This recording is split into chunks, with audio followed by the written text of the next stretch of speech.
6 a.m. in the Mile High City. Good morning, Denver, Colorado. You've tuned into the Jeff and Bill Show, 710 KNUS. I'm your co-host, Jeff Hunt, along with Bill Thorpe. Unfortunately, Bill's out sick today, so it'll just be me. But you're going to still get the freshest insights, hottest takes from the right, left, center, and crazy. And to all of our more liberal and progressive independent callers, you might have to take Bill's role today and push back on me. So feel free to always give us a call, 303-696-1971, 303-696-1971, or text us on the 710 KNUS app. Finally, rain is done, sun is out. It's going to be a beautiful day in the greatest city in America. We're gearing up for a whole morning of engaging discussions, critical analysis, and most importantly, your calls and texts, because this is where Denver's voice is heard loud and clear. So get that coffee brewing, Denver, and let's dive into the issues that matter most to you right here, right now. To help wake you up this morning, I saw this video of a man who went down to the encampment at UCLA, the pro-Palestinian, pro-Hamas, anti-Jewish, anti-Israeli, anti-Semitic campsite at UCLA that's popped up on college campuses all over the country. Well, there's one over at UCLA too. 4:30 in the morning. This gentleman went down, give the protesters a little.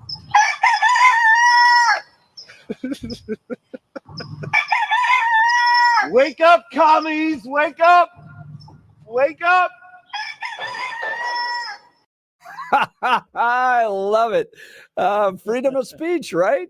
Hey, if you're going to go down there and encamp and take over these college campuses, maybe we'll go wake you up a little bit early. Help you get up and get the energy you need, you communists. Oh, we got Blake Olson on. Good morning, Blake. Let's check in on the news with you. Good morning. That is awesome. Those they don't see the light of day till about 11 o'clock in the morning, do they?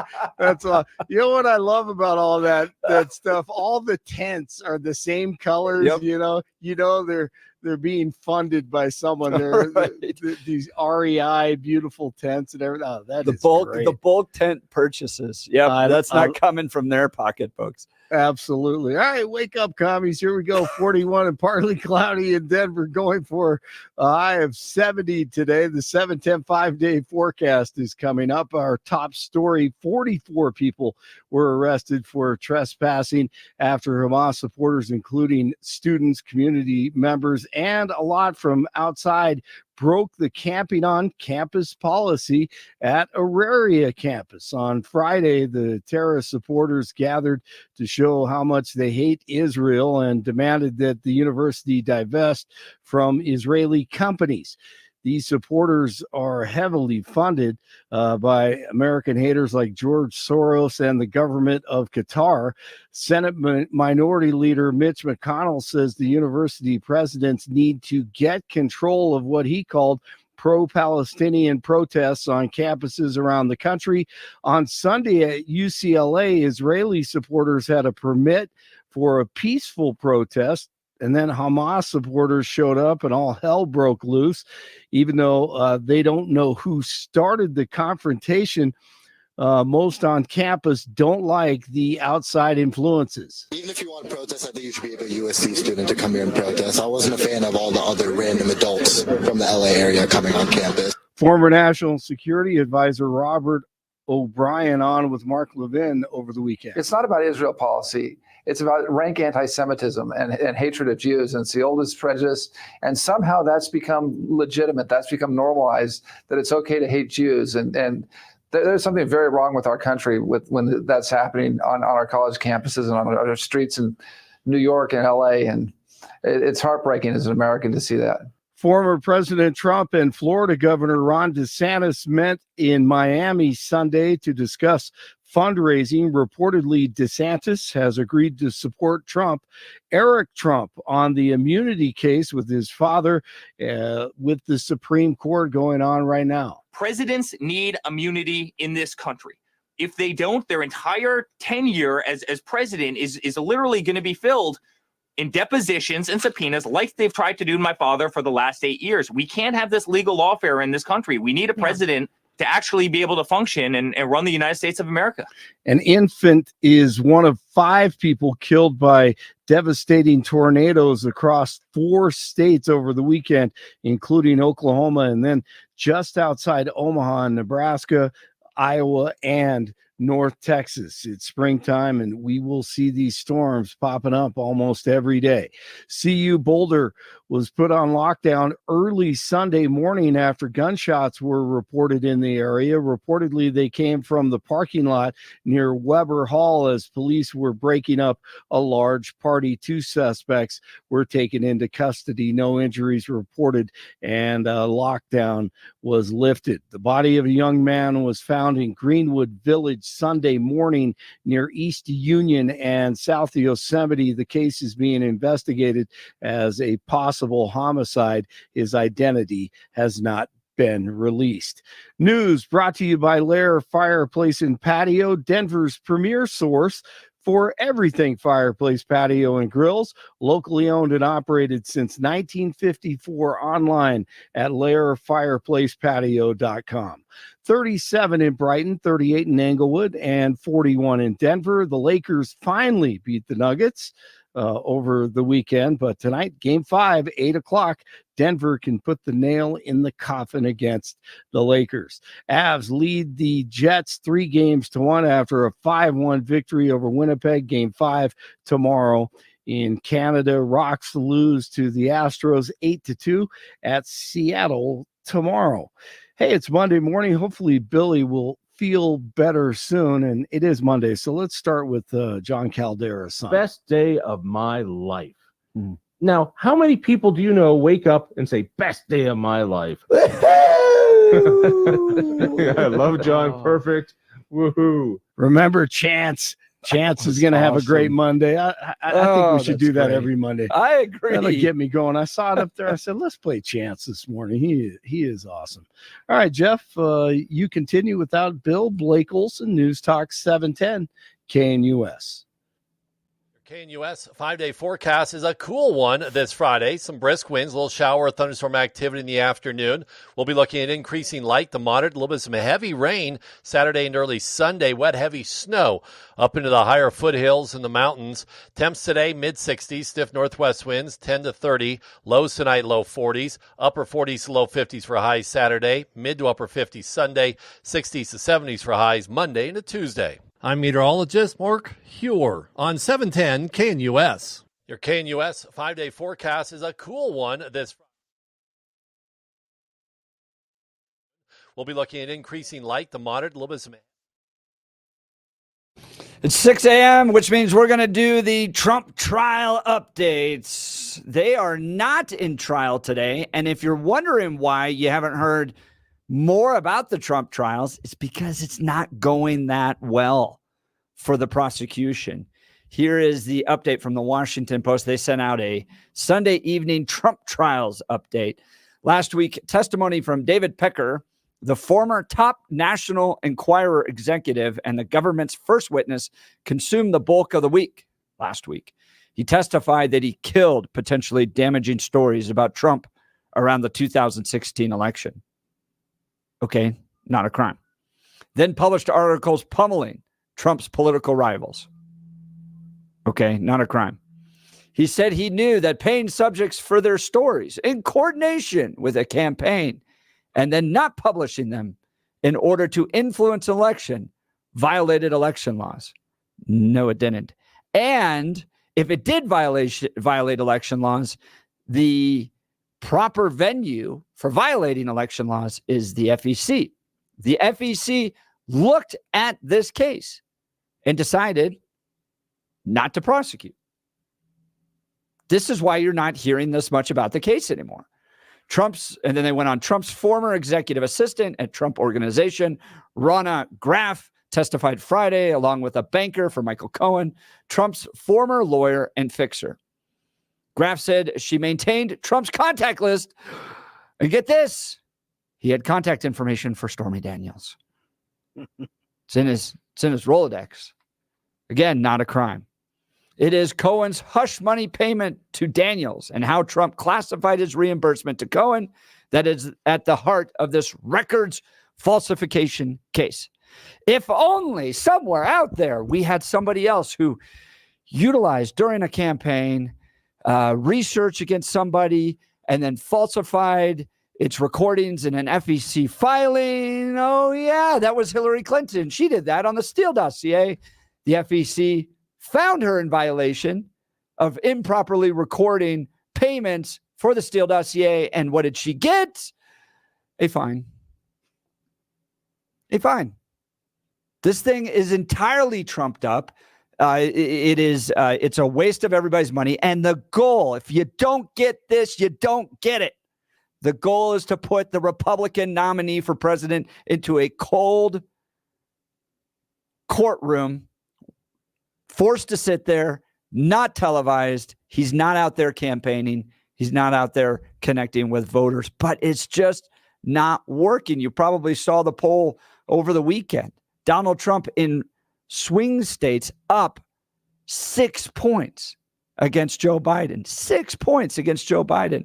And there was this joke made at the Correspondent's dinner over the weekend that kind of hit the fact that they're doing so poorly. Let's see if I can find this. I'm not seeing it here, Kelly. Somewhere on there. Top row. Best line of the night. Here we go. Perfect. Thank you. There is an election. There's an election 6 extremely long months from now. So let me see if I can summarize where this race stands at this moment. The Republican candidate for president owes $500 million in fines for bank fraud and is currently spending his days farting himself awake during a porn star hush money trial, and the race is tied?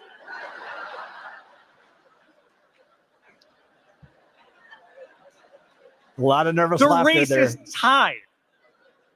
Nothing makes sense anymore. The candidate, who is a famous New York City playboy, took abortion rights away, and the guy who's trying to give you your abortion rights back is an 80-year-old Catholic. How does that make sense?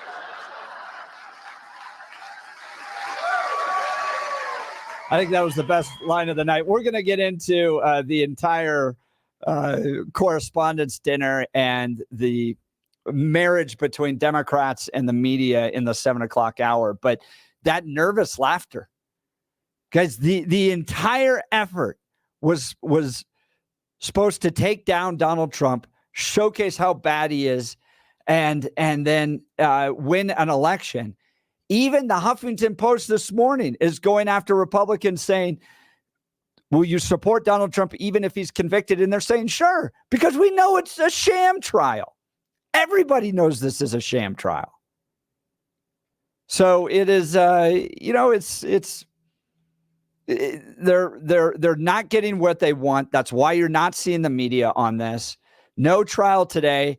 They'll get back to it tomorrow. On Thursday, they're going to hear arguments again on the gag order, right? You know about the gag order. Donald Trump is prevented from publicly criticizing people around the case so they could go talk all they want. Michael Cohen, Stormy Daniels, Alvin Bragg, they can go out there and say whatever they want about Donald Trump, but Donald Trump is not allowed to speak back on that. He has, quote unquote, violated his gag order, I think 10 plus times. So they're going to be arguing that. I mean, Donald Trump has even dared them, saying, put me in jail if you want. Put me in jail. Is this affecting your view of him at all? Are you a moderate or independent that's changed your perspective one way or the other because of these trials? Are you more likely to support Donald Trump because you see what's going on? Or do you believe that the Attorney General in New York and the DA in New York and all the court cases against Donald Trump are righteous causes and that these are good to be prosecuted? Where do you fall along this line? Give us a call, 303-696-1971, or text us on the 710 KNUS app, 303-696-1971. Let's go to Dwayne and Divide. Good morning, Dwayne. You're on the Jeff and Bill Show, News Talk 710 KNUS. Good morning, sir. Wasn't it fun to watch an orgy of absolute complete and ever so decadent proportions of how they all sat there patting themselves on the back. Oh my goodness. I'm surprised nobody's wearing slings this morning from all of their opportunities. It is. So I went back and looked at the history, right? So Donald Trump has not attended any of the White House correspondent dinners since he became president.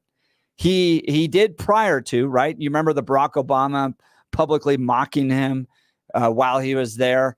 And then he became president. He never went to it. And we'll get into this in detail, but they announced Laura Trump at the White House Correspondents' Dinner, and one person in the entire audience goes, "Woo!" That's it. Well, I expected that to be your husband, because otherwise it'd be a bit chilly later on in the evening. But do you ever see the Jimmy? I think it's Jimmy Fallon that does the tweets or the.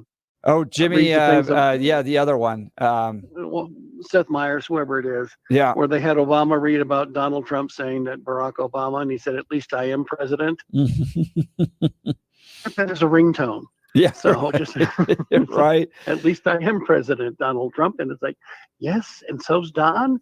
And he's taking your policies, and he's going to come back with a vengeance. So. I mean, look, I was going to play this a little bit later, but Dwayne, you bring it up at a perfect time. Listen to the guy, Michael, who's the guy that did the comedy at the White House Correspondents' Dinner. I'm even forgetting his name.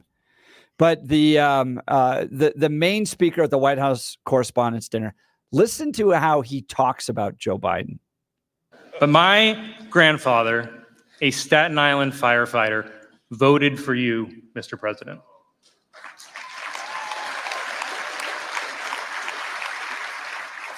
He voted for you in the last election that he ever voted in. I mean, I'm sure someone else will vote twice in this election using his name, but that's just how the Democratic machine works.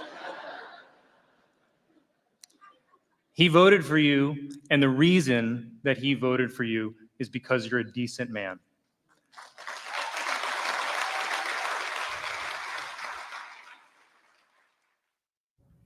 That's Colin Yost, the prime speaker at the White House Correspondents' Dinner, turning and basically gushing over Joe Biden. And that was the night. At one point, he gets up and even toasts everybody.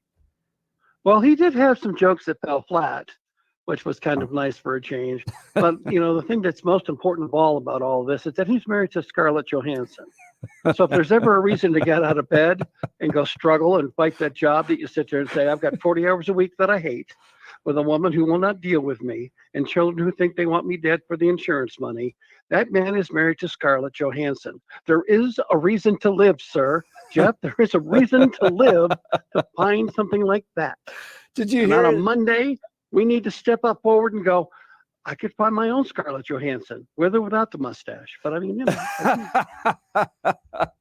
Dwayne, that's good. Did you see the joke at the end where he goes, and I want to, this was pretty good, because I want to thank my wife for being here and all her support. And by the way, she told me she's happy to stick around to make sure that she meets every single one of you.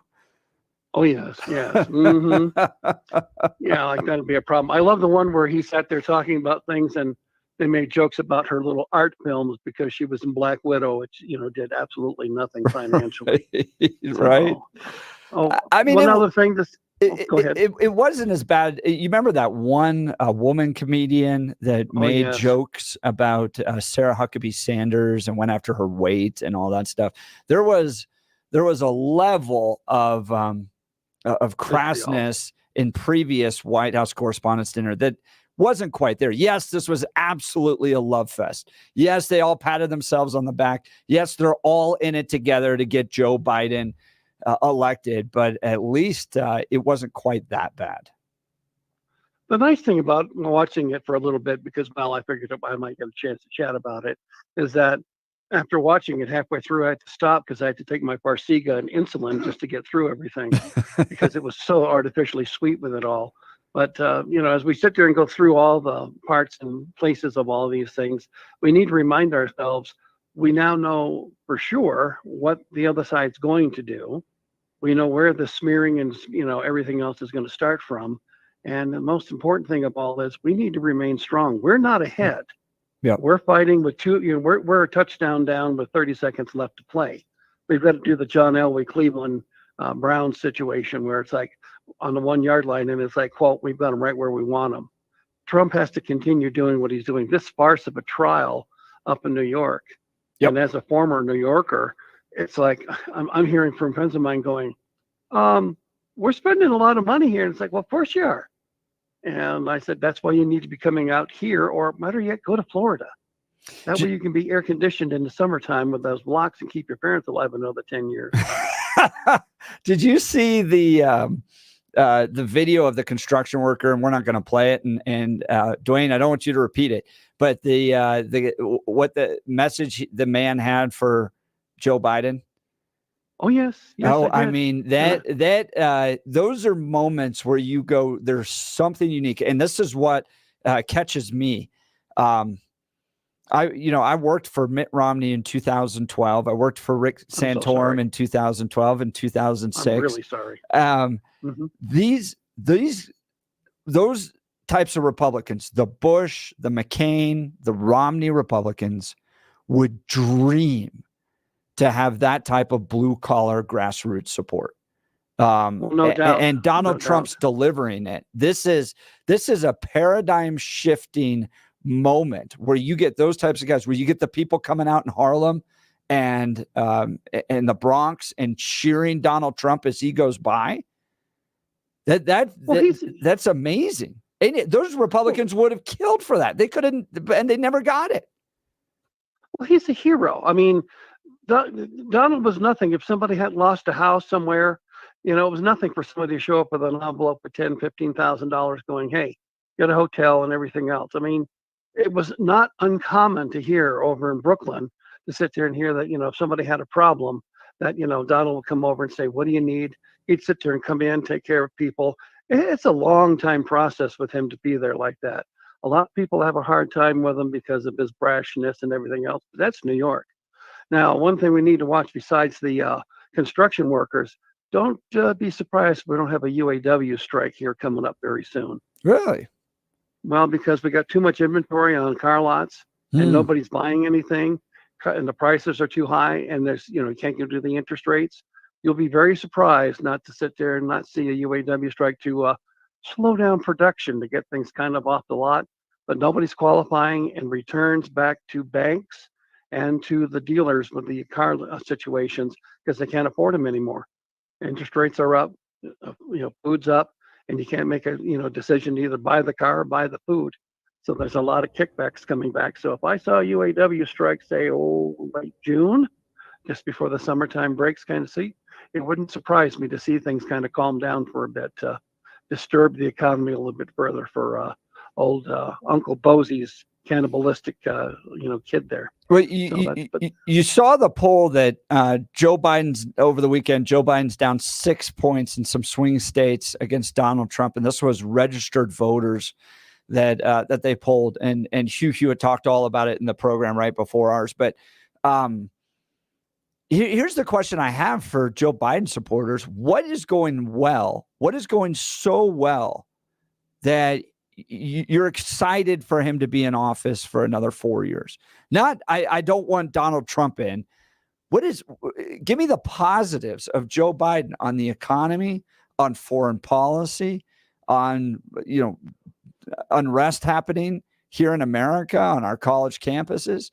And then you talk about maybe possibly a UAW strike. There's no leadership in that office. Well, the biggest part is that the best part of the Democratic voter bloc now are females, 25 to 38, cat lovers, and on anxiety meds. And that's not a joke. That's absolutely done through the different items to see who the voters are. Democrats now own women, single women with cats and on anxiety meds, 25 to 38. So that's what the voting bloc is. They all think that they need to get the mani-pedi abortion special here in Colorado. And I'm like I say, I don't try to make it sound too flippant, but it's too stupid for everybody not to sit there and say you don't get one every week. And it's not up to me to decide whether they get one or not. But we need to start sitting there saying, and I'm as pro-life as you are. I have a son now because of a situation where he wasn't aborted. But my point is that we need to sit there and encourage different behaviors to sit there and make sure that it doesn't happen. Yep. And I'm sorry, I've traveled the entire universe from humor and socioeconomics to this, but we need to sit there and find ourselves in the Republican Party as conservatives going, you know what? We need to sit there and stop that. That's a very hot bomb that we need to get away from. 50 states, 50 decisions. I like what Donald Trump said about not wanting to interfere with it. And, poor old Joe with this, we're going to bring back Roe v. Wade. Sir, that was a court decision. And even though you don't know much of anything, Thurgood Marshall is no longer in the Supreme Court, and it's not going to happen again. No. But everybody thinks, oh, we're going to reverse that. What? A court decision? Come on. People, wake up. Study your civics. Dwayne, I appreciate it so much. Thanks for jumping in and having a great conversation today. Dwayne from Divide, his line will be open. Give us a call, 303-696-1971, 303-696-1971. Billy's out sick today, so especially all you progressives, independents, I know you listen to the show. We got all the text messages here. Give us a call in and defend Bill's side. We sure miss him. 303-696-1971. Folks, I want to talk to you about the Colorado Farm Bureau. Whether you pulled out your skis or snowmobiles this last winter, it was a great year for winter fun. But the snow means even more to Colorado agriculture, and I want you to know that our state's farmers and ranchers are doing their part to protect our future water resources. There's an old saying in Colorado that whiskey's for drinking and water's for fighting, and you need good people that defend water rights in this state. The people of Colorado agriculture continue improving the efficiency of their irrigation systems and adopting farming practices that help crops use less water to grow. They're planting drought-resistant varieties, and they're leading talks with state policymakers about how to preserve water supplies when we have good years like this last one. My friends at the Colorado Farm Bureau are leaders in water conservation and water policy. They understand how to balance water for crops and water for families, and they're doing more with less. You can do your part. I recommend you join and become a member today. Go to coloradofarmbureau.com to join. That's coloradofarmbureau.com. When we come back, we'll get an update on the news with Blake Olson. You're listening to The Jeff and Bill Show. News Talk 710 KNUS. At this hour in Berlin, I'm Trent Murray, and here are the top stories we're following. US President Joe Biden has, quote, reiterated his position on Israel's planned invasion of Rafah to Israeli Prime Minister Benjamin Netanyahu. Jagrudi Dave has the details from Washington, D.C. The readout of the Biden-Netanyahu phone call didn't say much more about Rafah. Now, in their latest phone call, the White House says President Biden discussed with Israel's president the need to secure the release of hostages captured by Hamas on October the 7th, as well as procuring an immediate ceasefire in Gaza and getting humanitarian assistance to Gaza, including through preparations to open new northern crossings starting this week. The White House's National Security Council coordinator John Kirby told ABC this week that Israel will listen to US concerns before launching an operation in Rafah. 2 people have died and another person has been left seriously injured after a £350,000 oversized piece of equipment fell from a semi-trailer truck in Texas. Police from the city of Temple, which is just north of Austin, said the incident occurred Saturday. The equipment falling from the 18-wheeler semi, landing on top of a vehicle, trapping the passengers inside. And that's what you need to know at this hour. I'm Trent Murray in Berlin on Salem News Channel.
Welcome back to the Jeff and Bill Show. We just gave you a brief update on the Trump trials. We're going to get to this poll in just a second. Biden is the least popular president in 70 years, below even Nixon and Carter.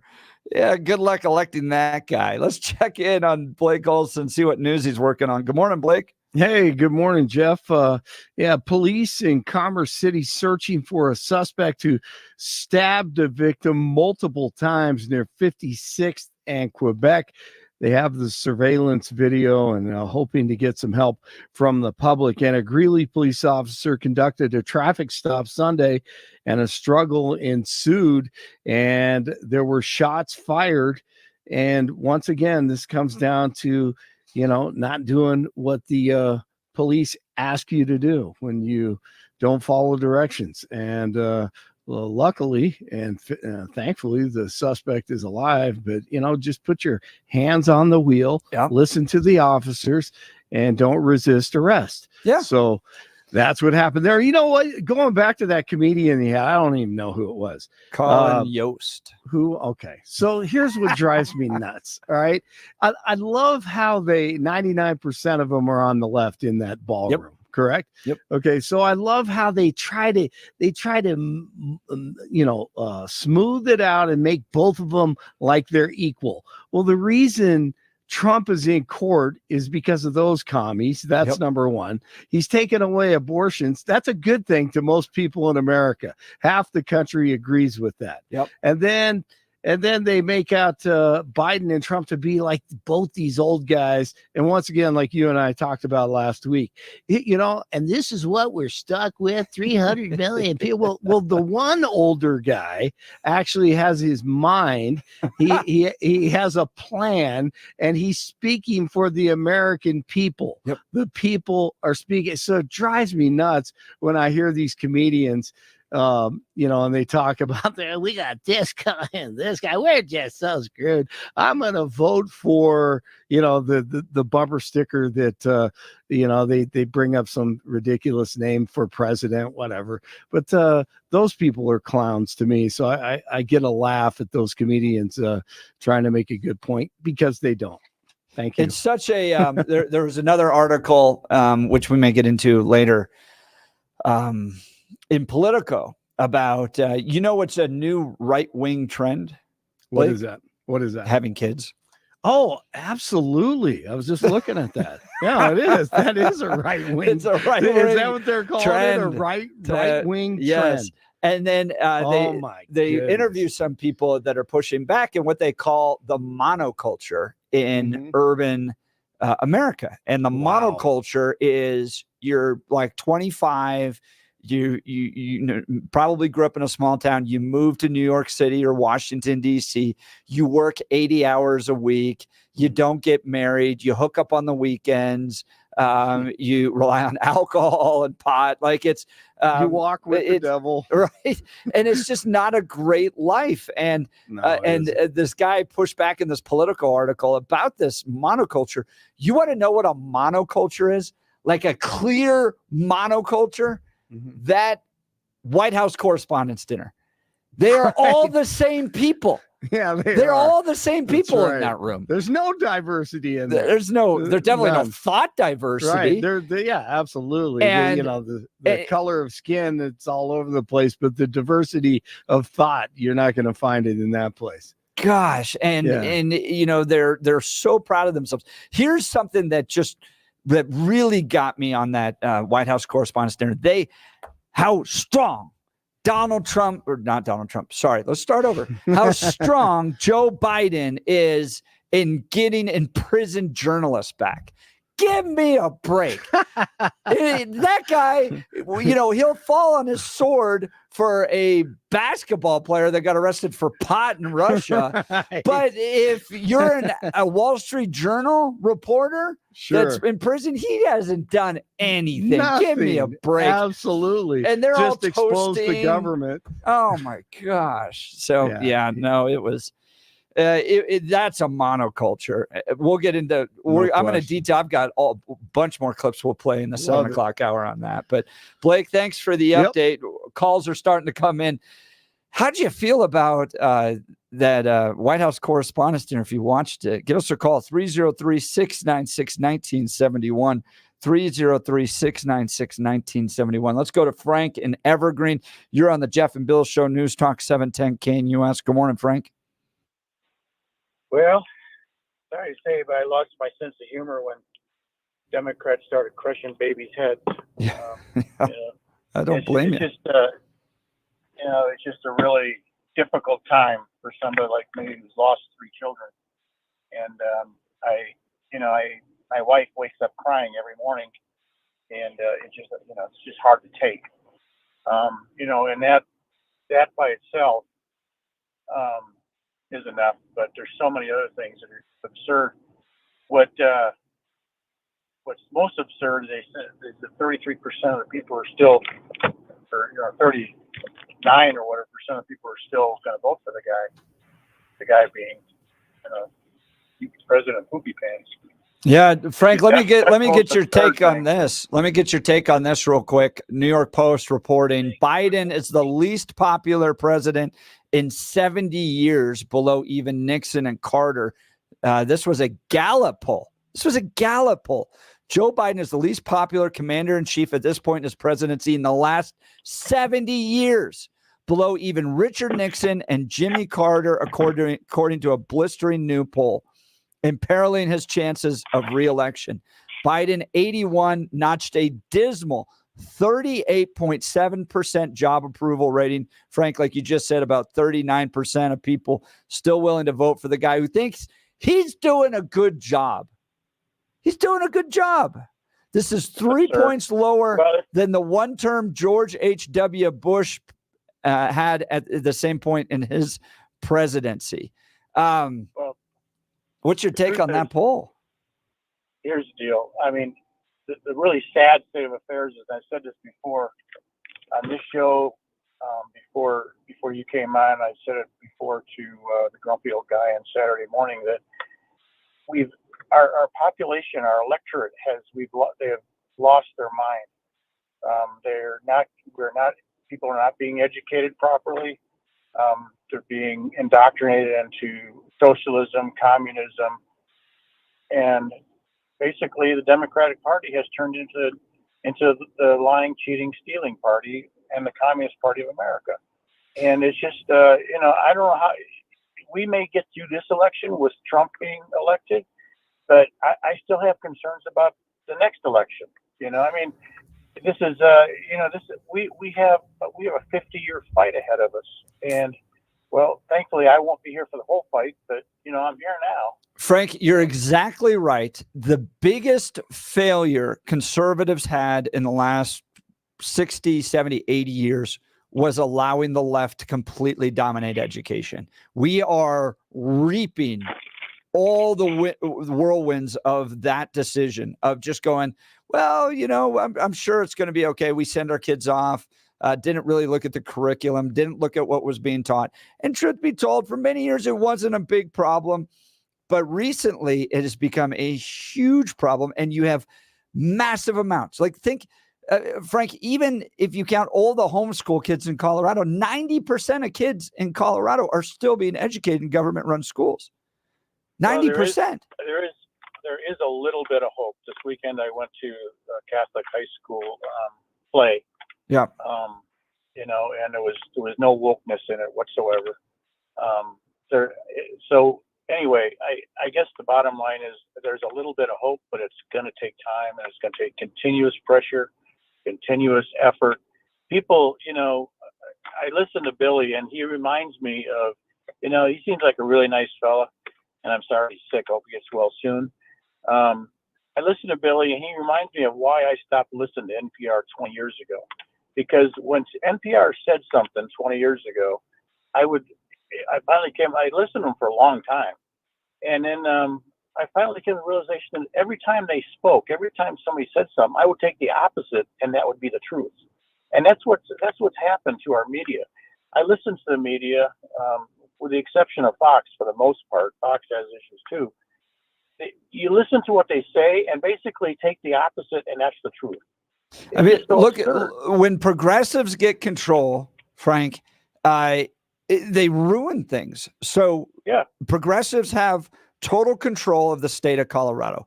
Progressives have total control of the city of Denver, and they have total control of most mainstream media. And when it comes to media, the trust factor among average Americans in media is at historic lows. They just don't believe them anymore. They're just not very intelligent. And this goes back to one conversation when I called into an NPR where they were blaming the company, I forget the name of the company in Pueblo, the Pueblo Steel Company that was shut down. They're blaming the company for all of that. Now, the company definitely had a piece of it. The union had a piece of it. The politicians had a piece of it, but they didn't bother mentioning that the union and the politicians all had a piece of it too. They totally blamed the company only. They didn't look at what, and the lady I spoke to who had done the report just chastising the company had no clue what I was talking about in terms of supply and demand and basic economics. And, the thing is, what people forget too is I'm not anti-union. I think people should have the right to have a union if they want to. That should be their choice. But what they don't get is there's more than one perspective on it. And that steel mill in Pueblo, and most people don't know this because it happened a long time ago, that was the center of the United Mine Workers, one of the United Mine Workers' great struggles. And it's a matter of history, and people really should look into it. And anyway. Frank, I appreciate the call. Thanks so much. Frank from Evergreen. His line will be open 303-696-1971, 303-696-1971. People ask him where Bill is. He's out sick today. Hopefully we'll get him back tomorrow. But if you disagree with me, take Bill's role. We need you. Give us a call, 303-696-1971, or text us on the 710 KNUS app. Hey, I want to talk to you about the law offices of Dan Caplis and my friend Dan Caplis. Dan is believed to be the only lawyer in Colorado history to win 5 straight multi-million-dollar jury verdicts in motor vehicle crash cases. Dan and his partner, Babar Wahid, won the largest truck crash jury verdict in Colorado history. The firm's history of 7- and 8-figure settlements and verdicts speak for itself. Look, when you want to get an attorney, you want somebody that shares your values. And Dan is pro-family, pro-America, pro-life. He is right there with us with regards to sharing our values. They are a firm where good people from all walks of life, without regard to ability to pay, receive the highest level of legal representation that the rich and powerful enjoy. Dan Caplis Law believes that talk is cheap, experience matters. Experience counts and results matter. The firm would be happy to share with you its track record of outstanding jury verdicts and its out-of-court settlements. Dan Caplis Law believes that who you hire says a lot about you to everyone involved in the case. They suggest that you should choose a law firm that shares your values. The firm believes that its core values have been the foundation of its historic success: faith, integrity, hard work, and a dedication to righteous causes. If you need Dan's help, give him a call at 303-770-5551. That's 303-770-5551, or hit dancaplisLaw.com. That's Dan, CAPLIS law.com. We'll continue with your calls and texts. You're listening to The Jeff and Bill Show.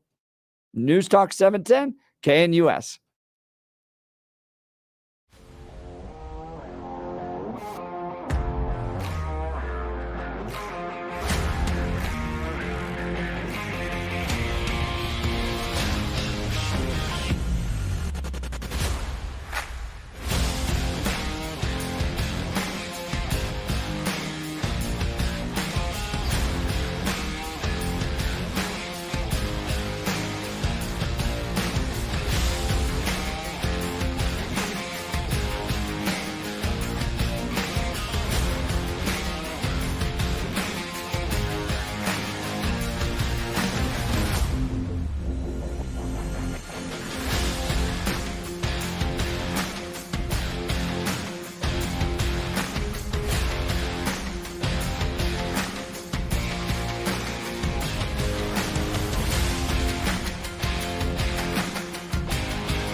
Welcome back to the Jeff and Bill Show. Bill out sick today, so I'm all on my own.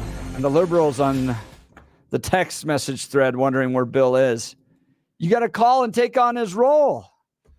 Give us a call, 303-696-1971. Biden is the least popular president in 70 years, below even Nixon and Carter, scathing poll finds. How do you go from the most popular president of all time in the sense of most votes ever gotten by a single president ever to the least popular president in 70 years? Does that make you trust the last election a little bit less? Joe Biden is the least popular commander-in-chief at this point of his presidency in the last 70 years, below even Nixon and Carter, according to a blistering new poll by Gallup. This is not a partisan poll, guys. Biden, 81, notched a dismal 38.7% job approval rating for the first quarter of 2024. With about 6 months remaining before Election Day, Biden stands in a weaker position than any prior incumbent. In contrast, former President Donald Trump, who is vying with Biden for a second White House term, had a 46.8% approval rating at this point in his presidency.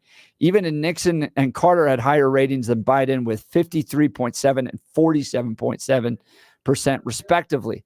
And Eisenhower had the highest rating at 73.2%, according to the poll. The results of Gallup's presidential approval poll, which the organization has compiled since the presidency of Eisenhower began in 1952, and has been strongly predictive of re-election success. Historically, every incumbent in the past 7 decades with an approval rating above 50% has won a second term. Only Barack Obama bucked this trend.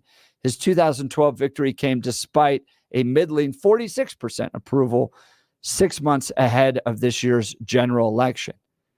So in the past, typically, you could rely on basically a certain amount of voters that didn't have an opinion that you could then drive down your opponent's polling numbers. So if, for instance, you could look at this poll, if you're in the Biden camp and go, well, you know, we can drive down Donald Trump's kind of approval because people may not know him that well.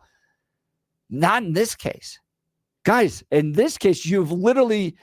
Your opponent has 100% name ID. You put him in show trials, kangaroo courts in New York, and your guy is still doing poorly.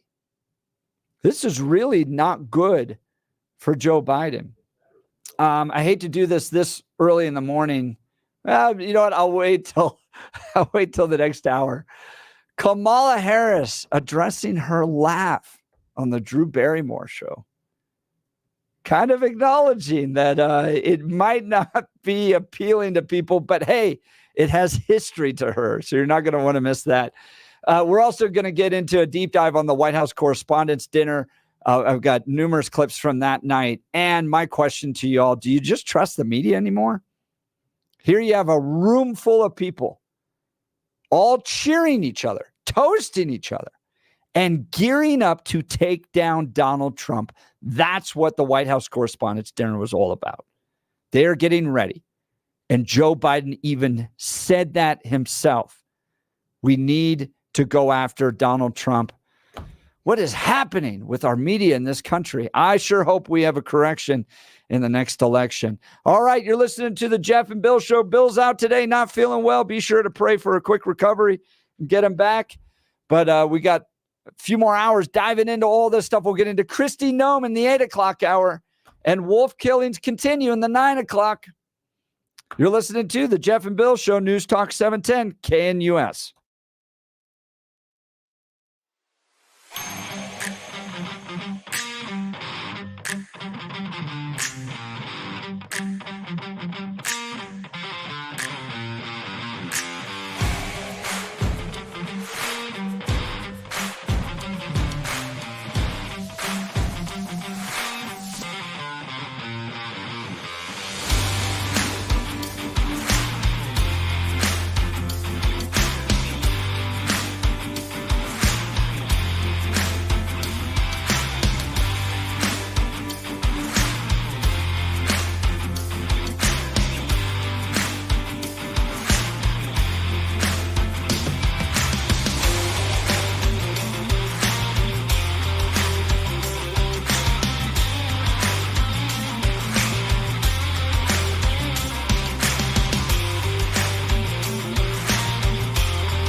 7 a.m. in the Mile High City. Good morning, Denver, Colorado. You've tuned into the Jeff and Bill Show on 710 KNUS. I'm your co-host, Jeff Hunt, along with Bill Thorpe. Unfortunately, Bill out sick today, so you're relying on me and Blake.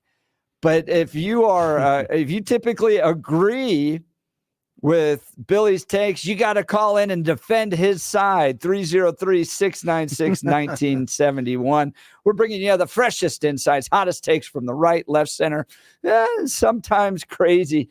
The sun is shining. It's going to be a beautiful day in the greatest city in America, and we're gearing up for a whole morning of engaging discussions, critical analysis, and most importantly, your calls and texts, because this is where Denver's voice is heard loud and clear. You can go listen to the other stations. You're just going to get a little bit of a news update or maybe a monologue. But today you are part of the conversation on 710 KNUS.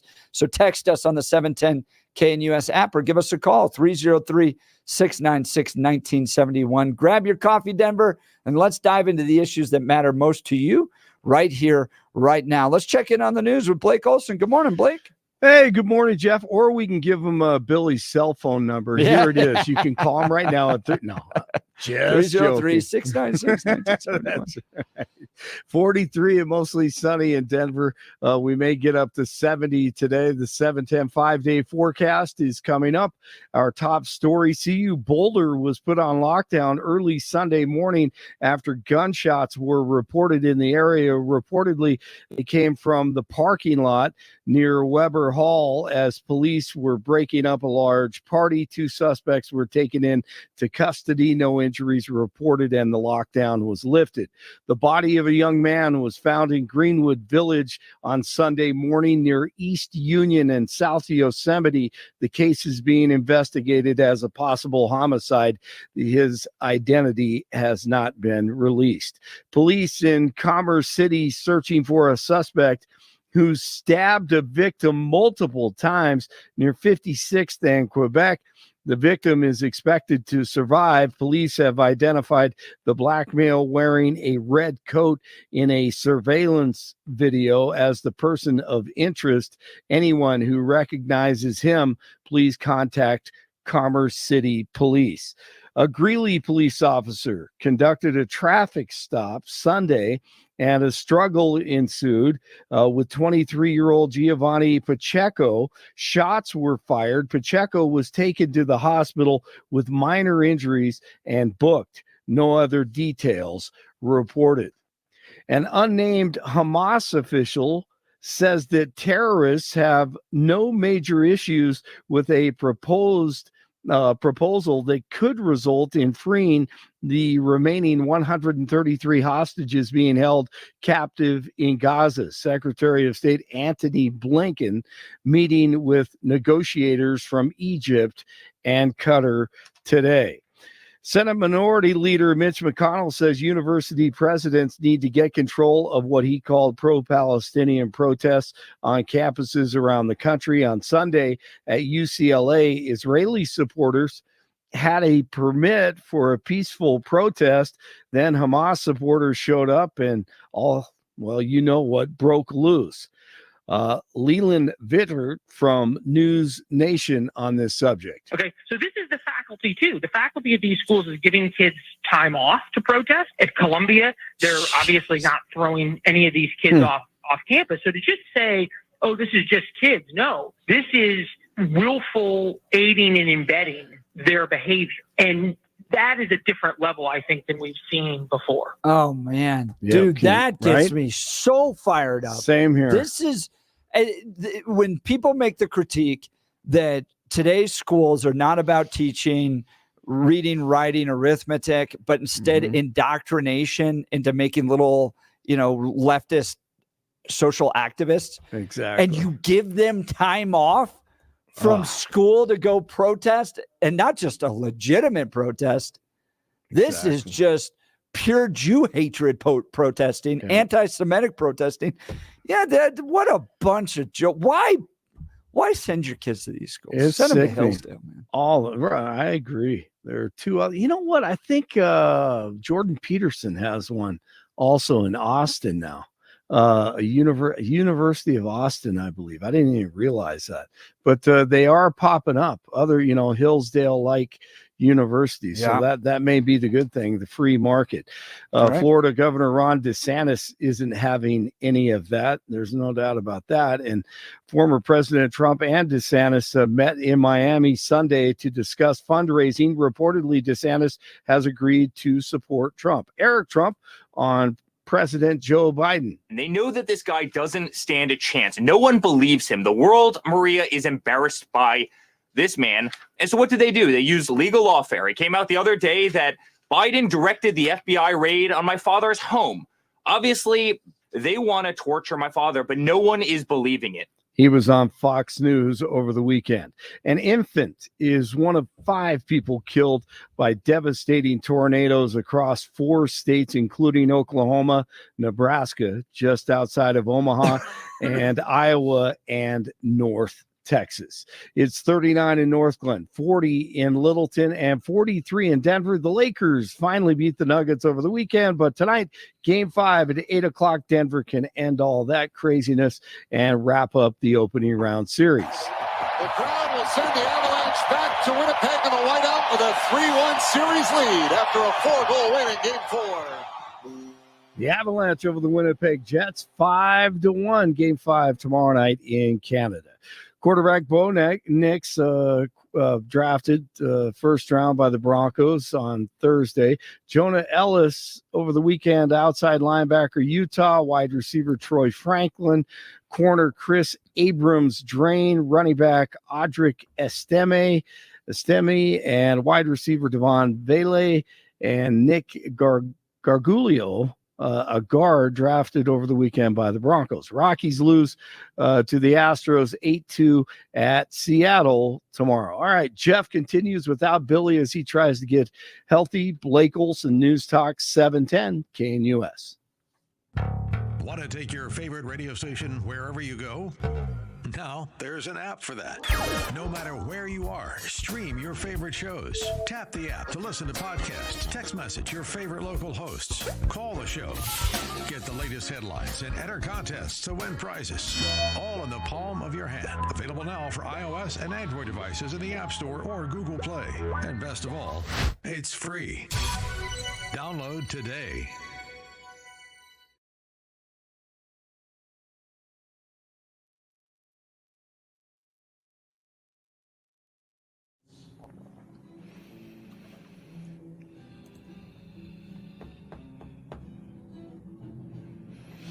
Welcome back to the Jeff and Bill Show. Bill out, a little under the weather today. We're going to do analysis of the White House Correspondents' dinner.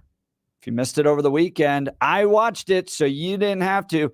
Had some fun times, had some fun moments, but then I'm going to get to the real point of what this was all about. Here was what I think was the best line of the night. There is an election. There's an election 6 extremely long months from now. So let me see if I can summarize where this race stands at this moment. The Republican candidate for president owes $500 million in fines for bank fraud and is currently spending his days farting himself awake during a porn star hush money trial, and the race is tied? It's a lot of nervous laughter right there. The race is tied. Nothing makes sense anymore. The candidate, who is a famous New York City playboy, took abortion rights away, and the guy who's trying to give you your abortion rights back is an 80-year-old Catholic. How does that make sense? That was the best line of the night. There was a lot of jokes that fell flat, but then towards the end, Colin Yost, who was the comedian that was the headliner for the evening, turns towards Biden and basically gushes. But my grandfather, a Staten Island firefighter, voted for you, Mr. President.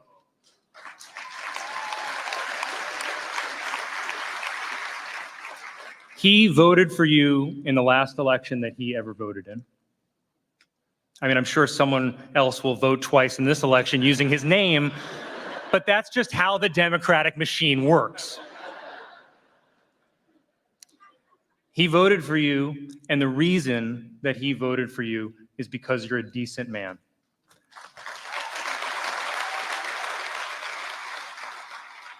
So if you don't know what the White House Correspondents' Dinner is, basically all the media personalities of CNN, MSNBC, even a few from Fox, but basically everybody in the media cabal in America get together and they have a prom. And they in some levels celebrate, journalism, and they give some awards and stuff like that. I do appreciate one aspect where they remember all the journalists that are imprisoned around the world in regimes like Russia. And so there are those kind of little hallmark moments, but really it is that media cabal gets together and they all celebrate each other. Biden utilizes that to send a very clear message of what he wants them to do. Listen to this. This was the very end of Biden's speech, White House Correspondents' Dinner. A defeated former president has made no secret of his attack on our democracy. He said he wants to be a dictator on day one, and so much more. He tells supporters he is their revenge and retribution. When in God's name have you ever heard of another president say something like that? And he promised a bloodbath when he loses again. We have to take this seriously. 8 years ago, you could have written off it as just Trump talk, but no longer. Not after January 6th. I'm sincerely not asking of you to take sides, but asking you to rise up to the seriousness of the moment. Move past the horse race numbers, and the gotcha moments, and the distractions, the sideshows that have come to dominate and sensationalize our politics. And focus on what's actually at stake. And I think in your hearts you know what's at stake. The stakes couldn't be higher. Every single one of us has roles to play, a serious role to play, in making sure democracy endures, American democracy. I have my role, but in all due respect, so do you. In the age of disinformation, credible information that people can trust is more important than ever. And that makes you, and I mean this from the bottom of my heart, makes you more important than ever. So tonight, I'd like to make a toast. To a free press, to an informed citizenry, to an America where freedom and democracy endure. God bless America. He paints Donald Trump to be a dictator and then directly communicates to the media, we have to take this seriously, and you know in your heart what you have to do. What is it that the media has to do? In that context, and what Joe Biden was saying at the White House Correspondents' Dinner, you need to take out the Republican nominee for president. You need to cover him with negative press. You need to make sure that you do everything in your power to guarantee that the Republican nominee for president, Donald Trump, does not become the president of the United States. That was the seriousness. Amidst all of the fanfare, amidst all of the jokes, that was the heart shot yesterday or this weekend at the White House Correspondents' Dinner. Look at surveys that took place during Trump's presidency. 91% of Trump coverage was negative. 91%. People do not trust the media because they see that type of coordination taking place. And look, I've experienced it.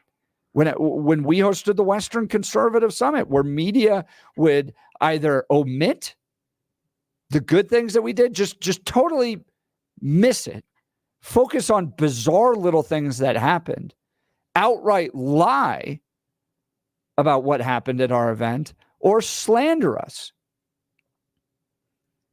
So you have a lack of trust in the media, and you have the Democrat nominee for president.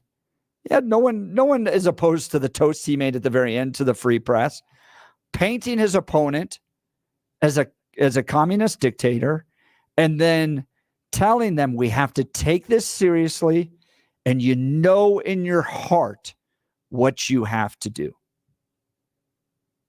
That's frustrating. That gets me, because I know what we're about to experience for the next 6 months is what we continue to experience about the media coverage of Donald Trump, that it's not fair, that it's not balanced, that it's not truthful, and most importantly, that it's agenda driven. That this is all about getting Donald Trump unelected and getting him to lose and getting Joe Biden elected. That's why nobody follows this media anymore. That's why their numbers are falling, and people turn to social media where this stuff can be live sourced and people can respond, and you see comments, and if things are true, people respond, and that's where you get kind of, I think, more accurate, less agenda driven news with social media than you would with these networks anymore. So there they are, applauding themselves and having a fun night and gearing up for the war that's ahead, which is to stop Donald Trump. This is heartbreaking. What do you think of where we are with regards to media today?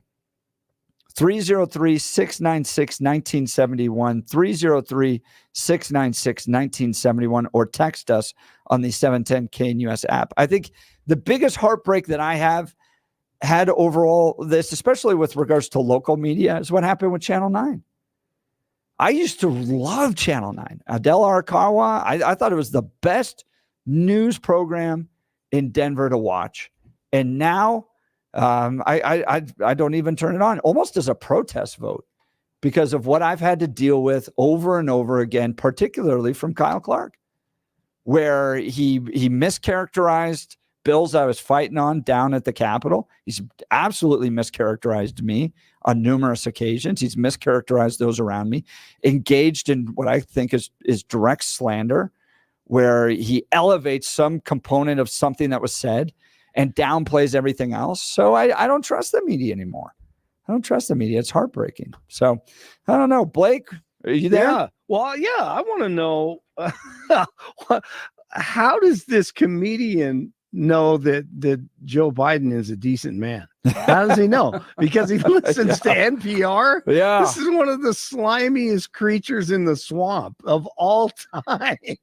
And he's a decent man. That was disgusting to listen to. So the state media, yeah, they have a rally for the state media, as you're talking about. That's just a to, great line. Hey, pump it up. Here you go. Here's your job. We got to keep this evil Hitler-like villain out of the White House again, even though our country was in the best state that it has been in years, right? Probably since Ronald Reagan, when this evil dictator. I want to know, I just crack up at this too. I hear this all the time, even from a few family members, how they say he's going to be a dictator and whatever. And you got to, how does a dictator end up in court like he is, with no freedom at all, sitting there listening to, Marxist communist judges, treat him like he's a sixth grader in the principal's office.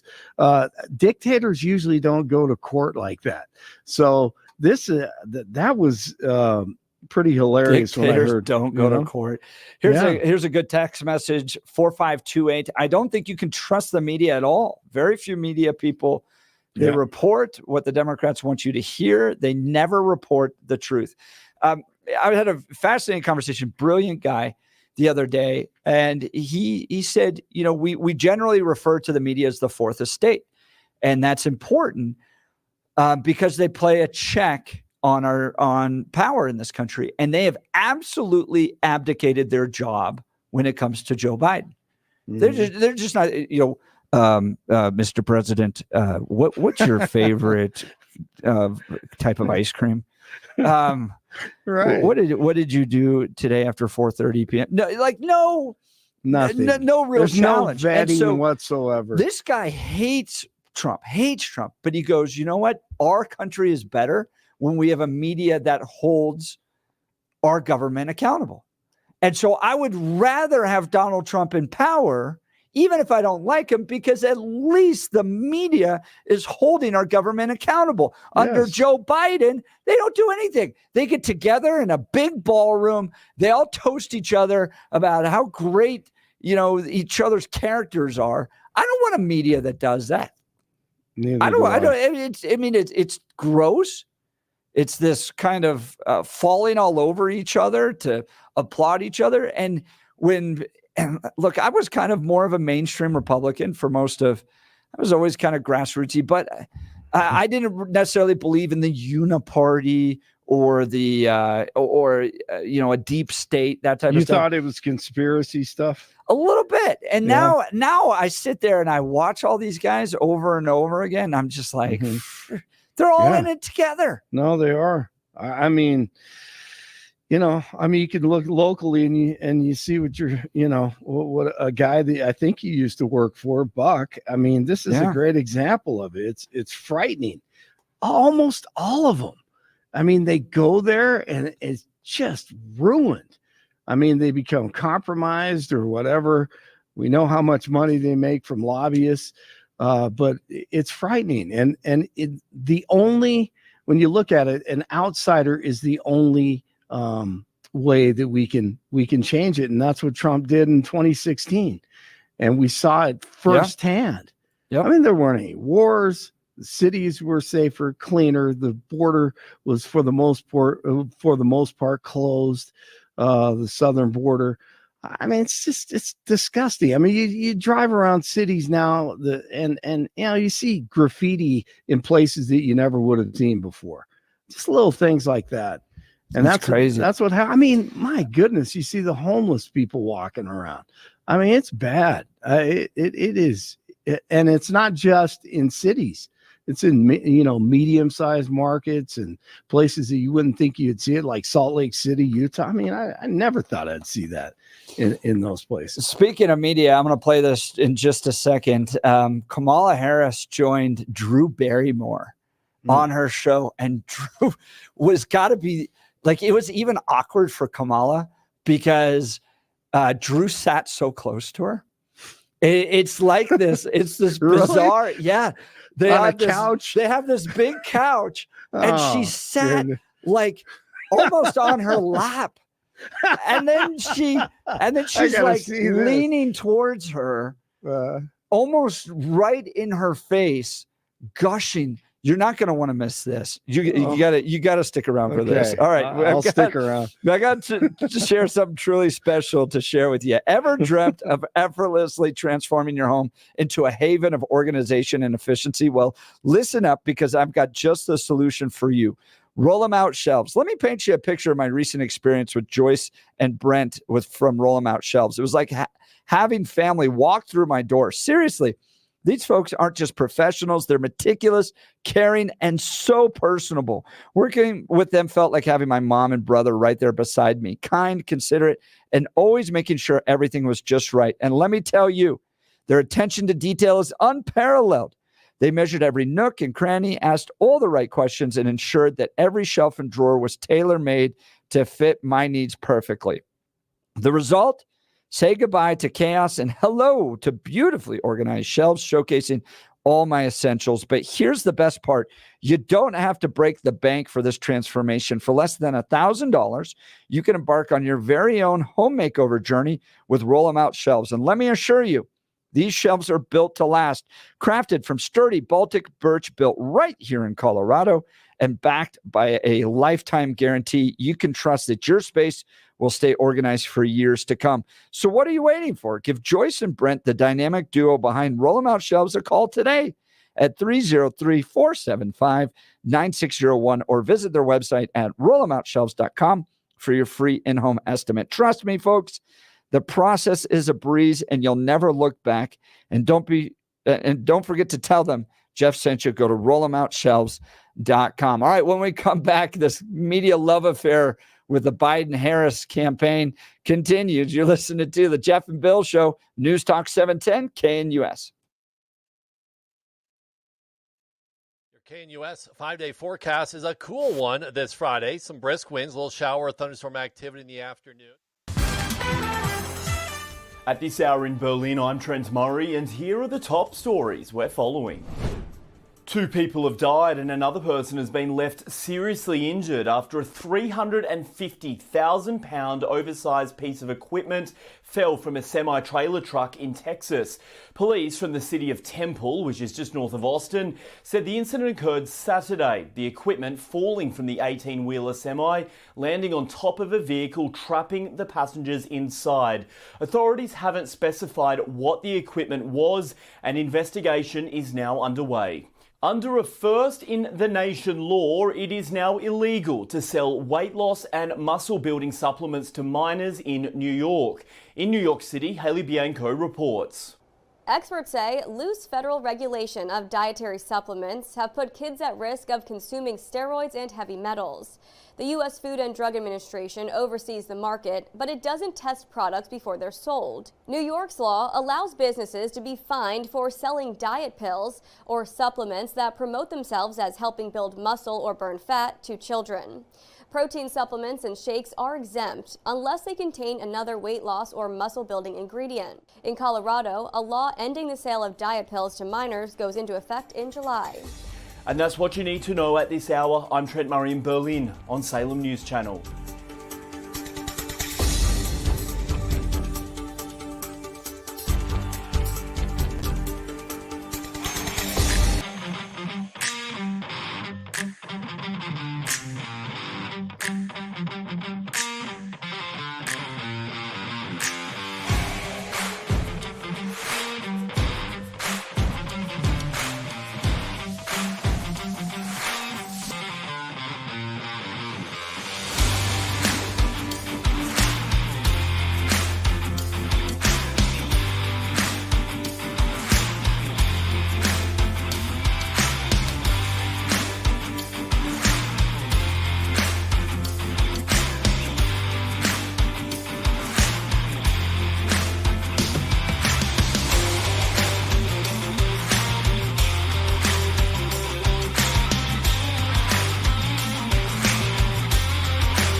Welcome back to the Jeff and Bill Show. We're talking the White House Correspondents' Dinner. And what was the real point of it? Well, Joe Biden out there telling folks that essentially Donald Trump's going to be a dictator and we have to take this seriously.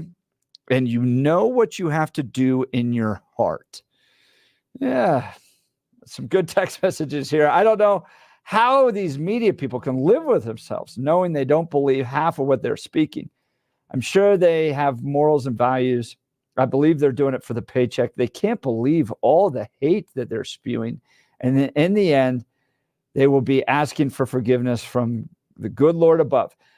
6182. I think they do know exactly what they're doing, because here's what happened, because it's what I experienced in college too, and probably what a lot of you experienced in college.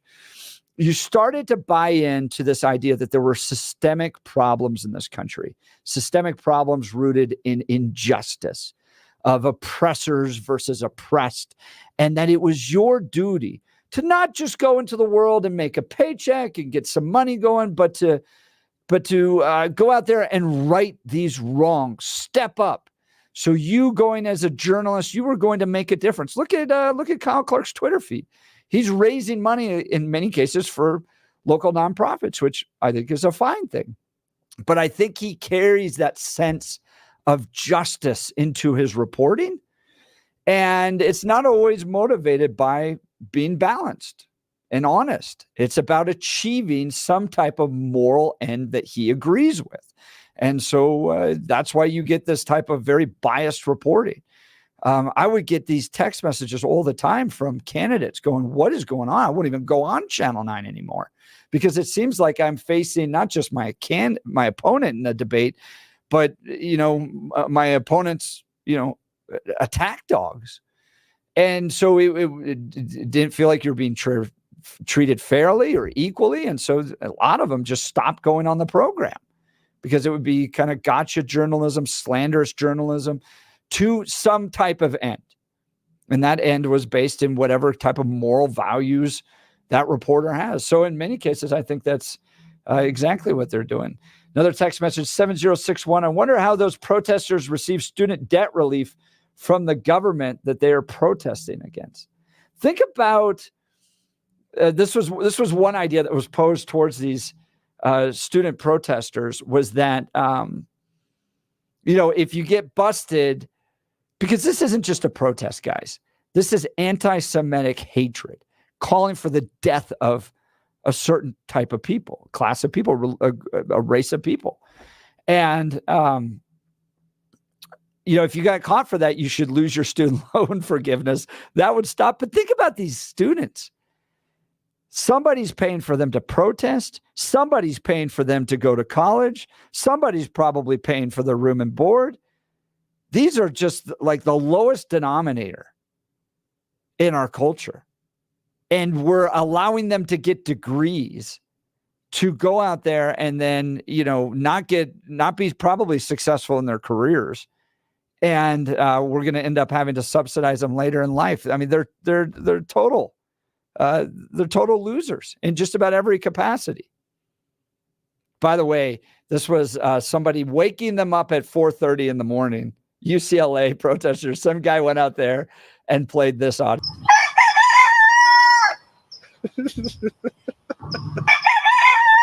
Wake up, commies! Wake up! Wake up! All right. Speaking of horrible laughs, we're going to get to this in a second. Kamala Harris and Drew Barrymore. But let's check in on the news with Blake Olson. Blake, what are you working on? I still can't get over that. That's great. I wish I would have been a part of that. We're going to talk about these campus issues. Everyone talking about it. Yes. Blake, speaking of that, I think you and I would have gotten along very well in college. Yeah, probably. Would you? Even though you would have been 20 years later than me. I would have messed with him too. And I was watching that documentary one time on ESPN about the Notre Dame guys that did the convicts versus Catholics t-shirt. Oh, yeah. Do you remember that? And they made a fortune. Yes. And the guy ended up going on to become incredibly successful as an entrepreneur. That's right. Yeah, I forgot about that. And absolutely just messing with the guy. No, no question. Take all the opportunities you can, man. I love it. And with the creativity, come on, I give points for creativity, especially. What time was that? 4:30 in the morning. 4:30. They just went to bed. They just finished up smoking their last joint at like 4:20. No pun intended. You know, That's exactly right. That is great. Yeah, so we're going to talk about that, the campus stuff in Columbia. The tents are back and the protesters are back. They're trying to figure out ways to slow it down, calm things down. It's just when the money runs out. I think you and I know that, and they're well funded. There's no question about it. It's the same that we've seen the past 15, 20 years on campuses. We'll talk about that and some shootings over the weekend. The $1 million question on these campus protests is whether or not it continues post college, right? So these Correct. kids are done in 4 weeks. Less than that. Hey, I have to change the subject real quickly, only because you said you were a bad boy with the Zephyrs. Yeah. Major League Baseball coming out today that they're gonna go back to some of the more traditional uniforms because they have jacked up all the baseball uniforms. Yeah. And I think they're hearing it from the fans. And I'm a purist when it comes to baseball. I don't watch a lot of baseball, but I grew up playing baseball and loved it and everything. But grays were on the road and white uniforms at home, pinstripes or whatever. Yeah. So all these softball looking uniforms, they're going to make changes here. Someone got a hold of the memo. So we'll talk about that. I thought you would like to hear that. Since you were a Zephyrs just for fat one boy. day, one day. Hey, because that's my all right. parents wanted it at an auction, and I grew up. Cool. I grew up a lot that day. Yeah, I bet you did. You saw and heard a lot of things. A lot there. of things I hadn't heard of before when I was a 10-year-old boy. That's right. That's I love it. Love it. Thanks, Blake. I appreciate it. Hey, I want to get your reaction to this. Kamala Harris addressing her laugh, and someone is telling me it's Kamala Harris. Kamala, I don't. All right, Vice President of the United States addressing her laugh. You were asking me earlier about what it means to be like the first woman. And, it's funny because people still got to get used to this, right? I mean, my staff, for example, sometimes they'll show me little things that just amuse me. Like apparently some people love to talk about the way I laugh. Oh, yes. Okay. I love your laugh. Well, let me just tell you something. Nobody loves I her have laugh. my mother's laugh. Oh. And I grew up around a bunch of women in particular who laughed from the belly. They laughed. They would sit around the kitchen and drinking their coffee, telling big stories with big laughs. I'm never going to be, that's just, I'm not that person.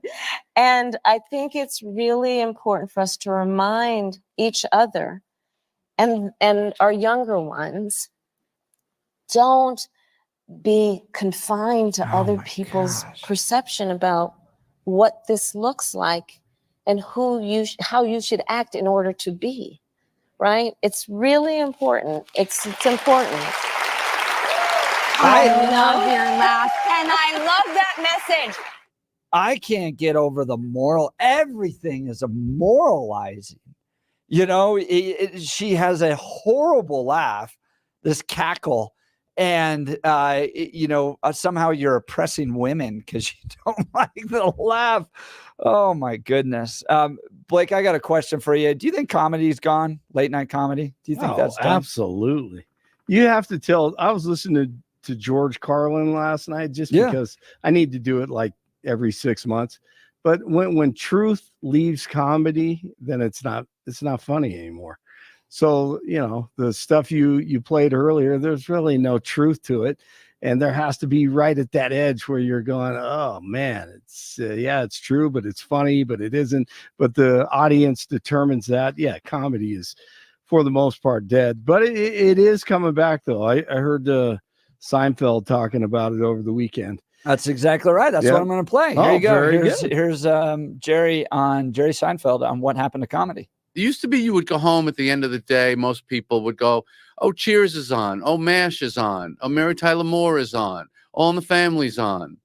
You just expected there'll be some funny stuff we can watch on TV tonight. Well, guess what? Where is it? Where is it? This is the result of the extreme left and PC crap and people worrying so much about offending other people. Now they're going to see stand-up comics because we are not policed by anyone. The audience polices us. We know when we're off track. We know instantly, and we adjust to it instantly. But when you write a script and it goes into 4 or 5 different hands, committees, groups, here's our thought about this joke. Well, that's the end of your comedy. Have you had that experience? No. Because isn't that what Curb is all about? Yeah. Larry basically- was grandfathered in. He's old enough that I don't have to observe those rules because I started before you made those rules.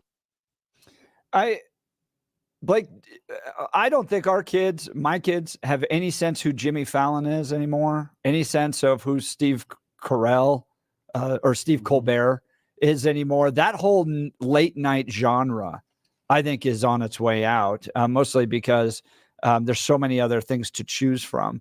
But to his point about committees, comedy by committee, you can't do that. Right. You can't do that at all. I mean, No, you ask people to come into that, and you just kill it.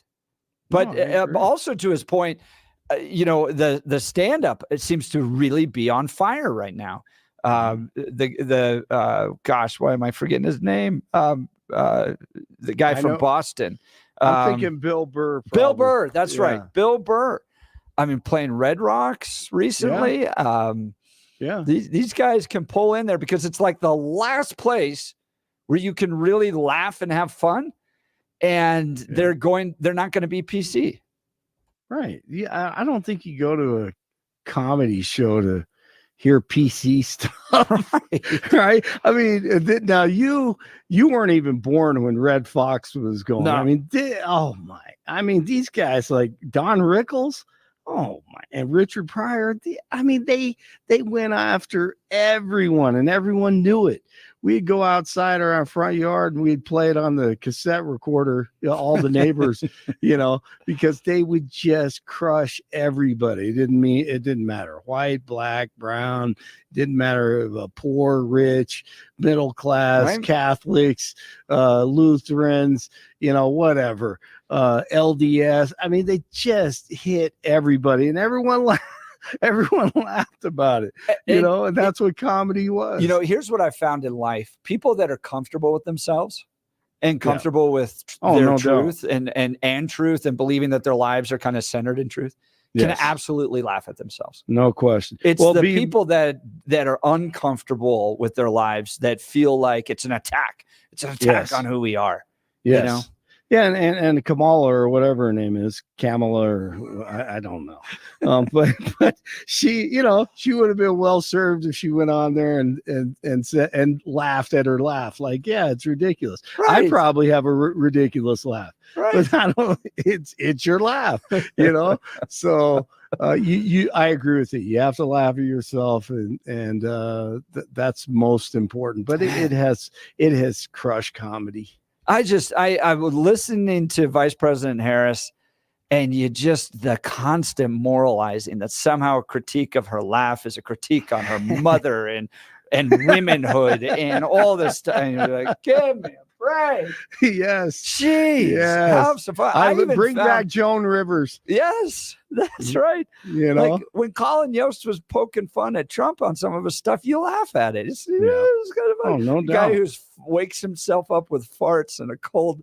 That's a funny line. So yeah, absolutely. I don't know. Comedy's important. Here's a text message 0841. You're right, Jeff. Kamala's laugh is a cackle. And what it reveals to me is how uncomfortable she is with being put on the spot to comment about a subject matter she knows nothing about. Oh, man. Dave Chappelle. We've got some Dave Chappelle fans here. Eddie Murphy routines. Man, those were good. Oh, Eddie Murphy was the Raw concert was one of the best. That's one of the greatest of all time. no doubt. Look, you in that genre. So my brother's a stand-up comedian. Is that right? Yep, very talented, and with Second City and with Groundlings and all that stuff. Wow. And that is a venue where it gets inappropriate and it gets uncomfortable, and the audience reacts. So what Jerry was saying was exactly right. These guys are so smart and so quick that they know when a joke bombs or is too offensive.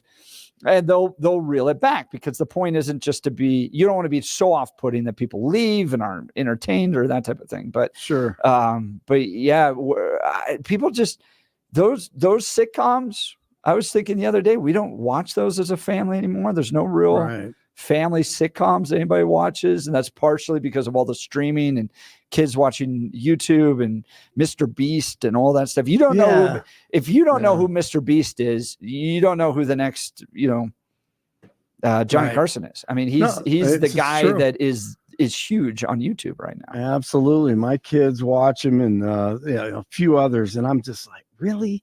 I mean, I remember All in the Family. That was one of those shows, man. Everybody used to watch that, and even Good Times too. Mm-hmm. They would actually address political things during the show, but at the same time, it didn't matter if you're a Republican or Democrat in between. You would laugh at the stuff. It was good. It was good entertainment. They would touch on the things that that were going on in society, but you knew. Well, now I don't, but let's see, Thursday nights, I think, that was Happy Days. And like as Seinfeld was saying, Tuesday nights was, another show, and everybody would get around TV to watch these shows. And that's what it meant on those particular nights. I miss that. I do. Text message here, 3,300. Kamala and Hillary both cackle. Yeah, that's true. Yes. Hillary's cackle but is there were women in political leadership. I don't remember having that issue. And I think I go back to Margaret Thatcher. I go back to Sarah Palin. Yeah. You don't remember it. Maybe it's just a lib. Maybe it's a woman lib. Luckily, they never made fun of Palin. Yeah, right. I could see Russia from my house. That was a hilarious joke. That was a hilarious joke. Oh, they made so much fun of her. Defined her more than just about anything else. Yes. Did. So and now all the people who laughed at her about that, now all they care about is Russia. Yeah, my God, Russia. Yeah. So and at the time they're like, Russia, nobody cares about Russia. And they hit you. Well, I was there on the campaign when Barack Obama laughed at Mitt Romney and said, "What do you want to do? Bring back 1980s foreign policy?" Russia. Now these guys, whatever. Yep. They don't really care about Russia. They're about laundering money through Ukraine. Absolutely. You don't need Russia. Just don't expose what's happening in Ukraine. Right. I agree. Hey, is Victoria Newland? Is your student ready to live out their faith and prepare for their future career? For over 100 years, Colorado Christian University has been educating the next generation of Christian leaders in a distinctly Christ-centered community. CCU is the premier interdenominational Christian university in the Rocky Mountain region. They offer a world-class education, ranking in the top 2% of all colleges nationwide for their rigorous academics. Students can choose from over 100 undergraduate programs ranging from psychology, entrepreneurship, theology, and engineering to their nationally acclaimed nursing and education programs. CCU cultivates real faith that equips students for all areas of life. Their small campus and Christ-centered community set CCU apart. At CCU, students are known by name, not by a number. Professors are mentors and developing students spiritually and professionally. No matter what degree path they choose, your student will graduate from Colorado Christian University ready to impact the world with grace and truth. To learn more and apply, go to ccu.edu/apply. That's ccu.edu/apply. I'd like to point out CCU not in the news for crazy anti-Semitic protests. Actually have reasoned, balanced teaching going on there. All right, we'll continue with your calls and texts. And when we come back in the 8 o'clock hour, I want your opinion on this. Did Kristi Noem shooting her dog offend you? Was that the wrong thing for her to do? Was it cruel? Or is the liberal media making heyday out of nothing?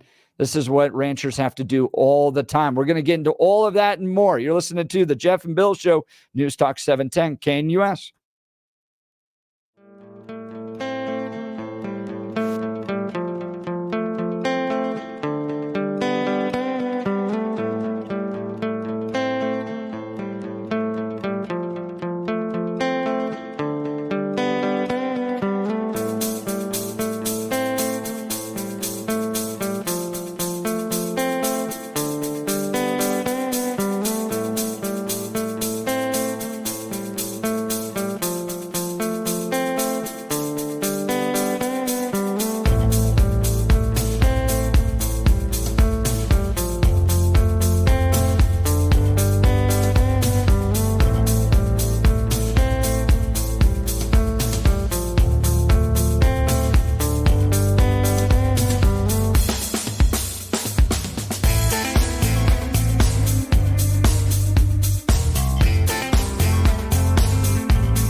Welcome back to the Jeff and Bill Show. It's going to be a nice day today. 68 degrees, 72 tomorrow, 70 on Wednesday. Gets a little rainy on Thursday, high only a 55. And then Friday climbs back up 66, 67, and 76 after that. So nice weekend looking ahead to us. All right, over the weekend, this report from The Guardian drove a lot of social media conversation. Trump VP contender Kristi Noem writes of killing dog and goat in new book. I want to talk to you about this because I'm a rancher. I'm also a dog breeder, and I breed goats. So she, was basically shooting things that I have on my ranch. And I got some thoughts. I'd like to hear from you as well. So you're going to want to stick around. You're listening to the Jeff and Bill Show, News Talk 710. Conversation continues. We'll be right back.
Eight a.m. in the Mile High City. Good morning, Denver, Colorado. You've tuned into the Jeff and Bill Show on 710 KNUS. I'm your co-host, Jeff Hunt. Bill Thorpe out sick today, unfortunately, so be sure to say a little prayer for him. Nothing different than just a minor cold, but hopefully we'll get him back tomorrow or later this week. It's going to be another beautiful day in America's greatest city, and we're gearing up for a whole another hour of engaging discussions, critical analysis, and most importantly, your calls and texts, because this is where Denver's voice is heard loud and clear. So grab another cup of coffee, Denver, and let's dive into the issues that matter most to you right here, right now. I want to play a little audio to help wake you up this morning. This was a group of guys that went down to the UCLA anti-Semitic, Jew-hating protests that took place there, pro-Hamas. And while all those people in tents were sleeping, these guys had a little message.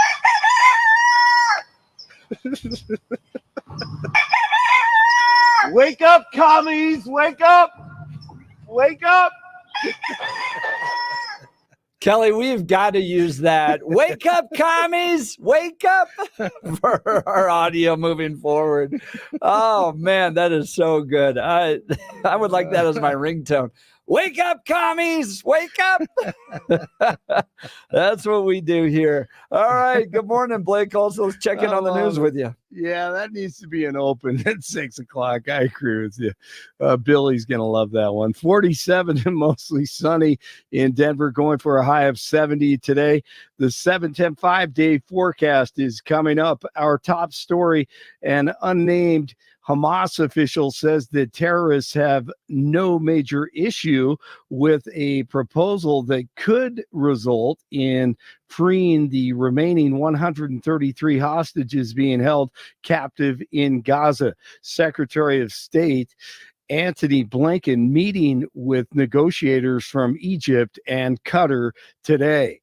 44 people were arrested for trespassing after Hamas supporters included students, community members, and a lot from outside broke the camping on campus policy at Auraria campus downtown. On Friday, the terrorist supporters gathered to show how much they hate Israel and demanded that the university divest from Israeli companies.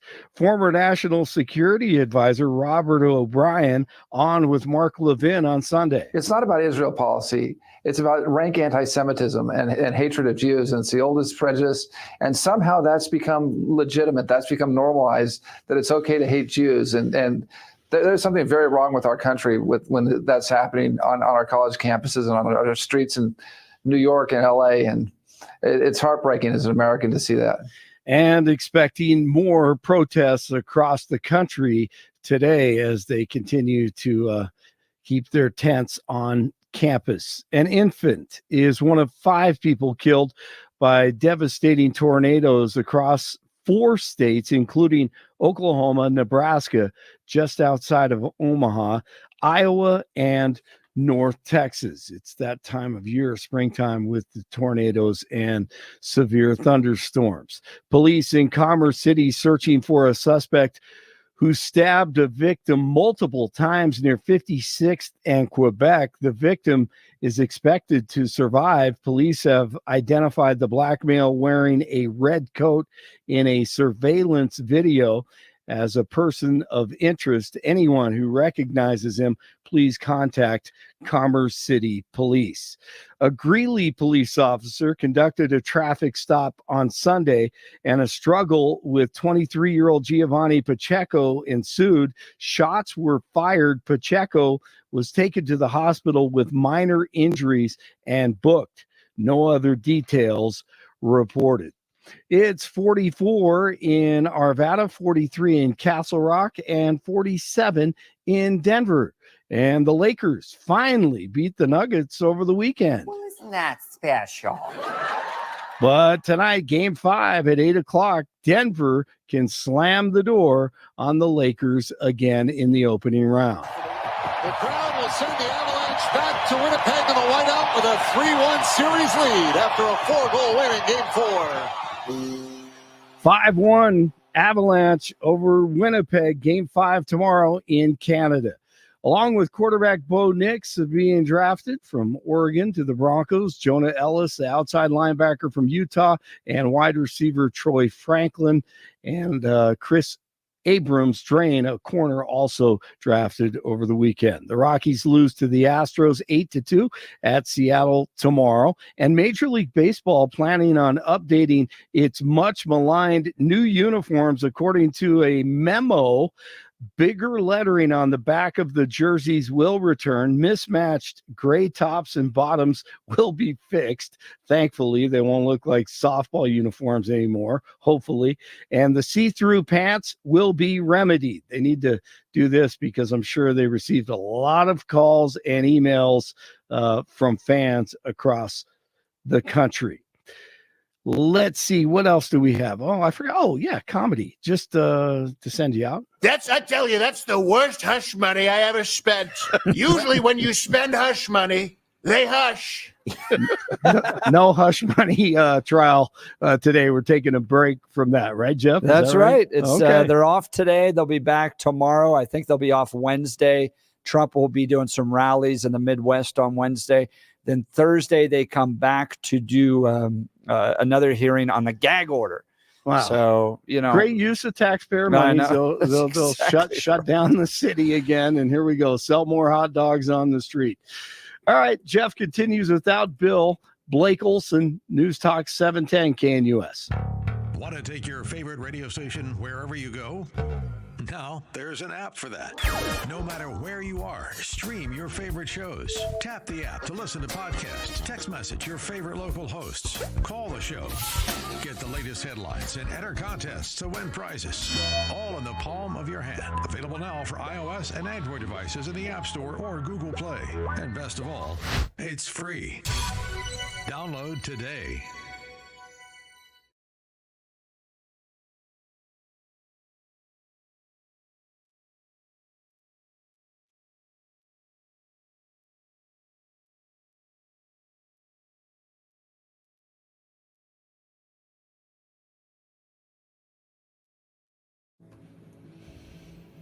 All right. We're going to talk Kristi Noem. She's in the news, and not for a good reason. We'll get to this in just, we'll get to Karen in just a second. This in The Guardian, this is what resulted in a whole lot of controversy over the weekend. Trump VP contender Kristi Noem writes of killing dog and goat in new book. South Dakota governor includes bloody tale in campaign volume and admits a better politician wouldn't tell the story here. In 1952, as a Republican candidate for vice president, Richard Nixon stirred criticism by admitting receiving a dog Checkers as a political gift. In 2012, as the Republican presidential nominee Mitt Romney was pilloried for tying a dog Seamus to the roof of the family car for a cross-country trip. That was bad. That was bad because the dog ended up going to the bathroom all over the top and it just ran down the sides. What is with these guys? And then 2024, Kristi Noem kind of tops them all. A strong contender to be named running mate to Donald Trump, the presumptive Republican nominee, has managed to go one further by admitting killing a dog of her own. Cricket was a wire hair pointer, about 14 months old. The South Dakota governor writes in a new book, adding that the dog, a female, had an aggressive personality and needed to be trained to be used for hunting pheasant. What unfolds over the next few pages shows how that effort went very wrong indeed, and remarkably, how Cricket wasn't the only domestic animal Noem chose to kill one day in hunting season. Noem's book, No Going Back, The Truth on What's Wrong with Politics and How We Move America Forward, will be published next month.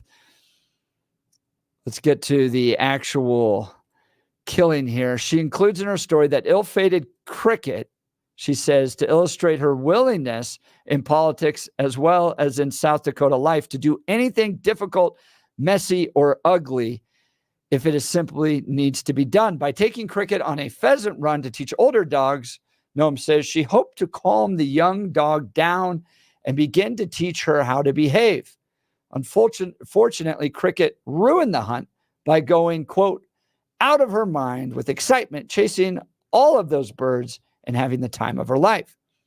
Noem describes calling Cricket, then using an electric collar to attempt to bring her under control. Nothing worked.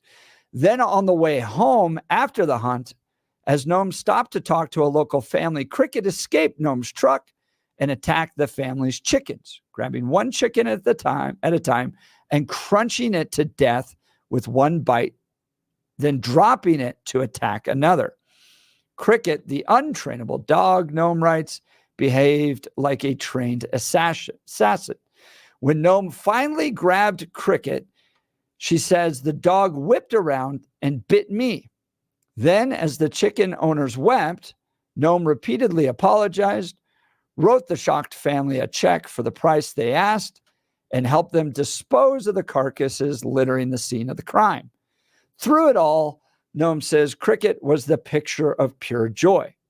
I hated that dog, Noem writes, adding that Cricket had proved herself untrainable, dangerous to anyone she came in contact with, and less than worthless as a hunting dog.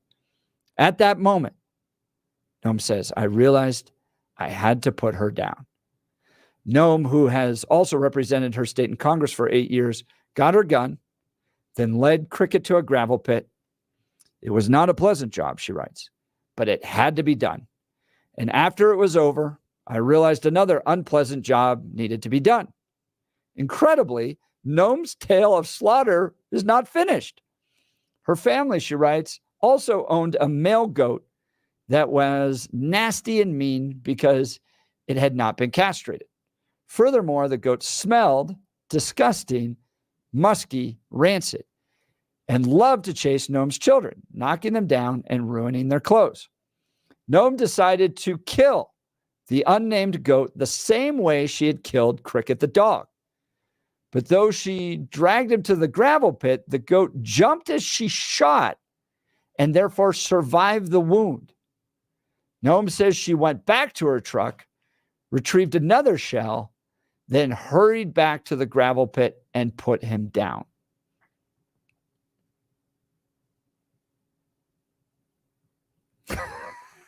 Jeez. Okay, so where do I start? Kelly, where do I start on this? Because I own both those animals.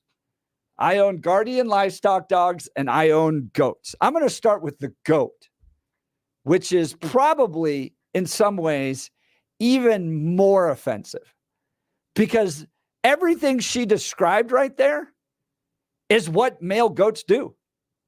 They headbutt, which is what they do. It's how they show affection. So we on our ranch have two separate pastures for our goats. And that's why most ranchers have fences to keep the boys separate from the girls.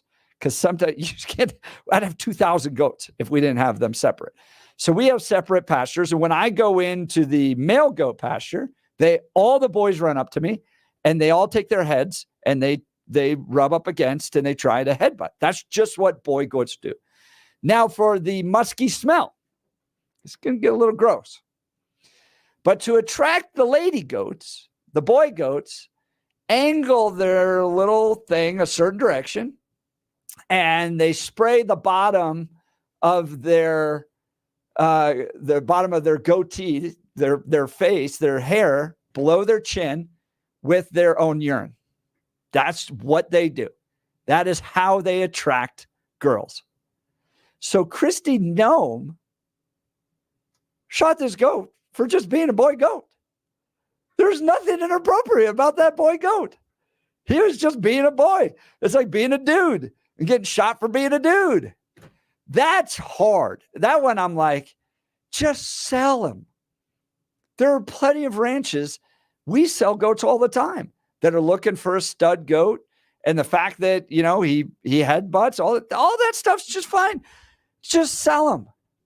All right, now for the dog. That is a problem dog. I understand her critique that is a problem dog, but that is a problem with training. Okay, so we raise guardian livestock dogs on our ranch. And from the time they're little puppies, my wife was doing it this weekend.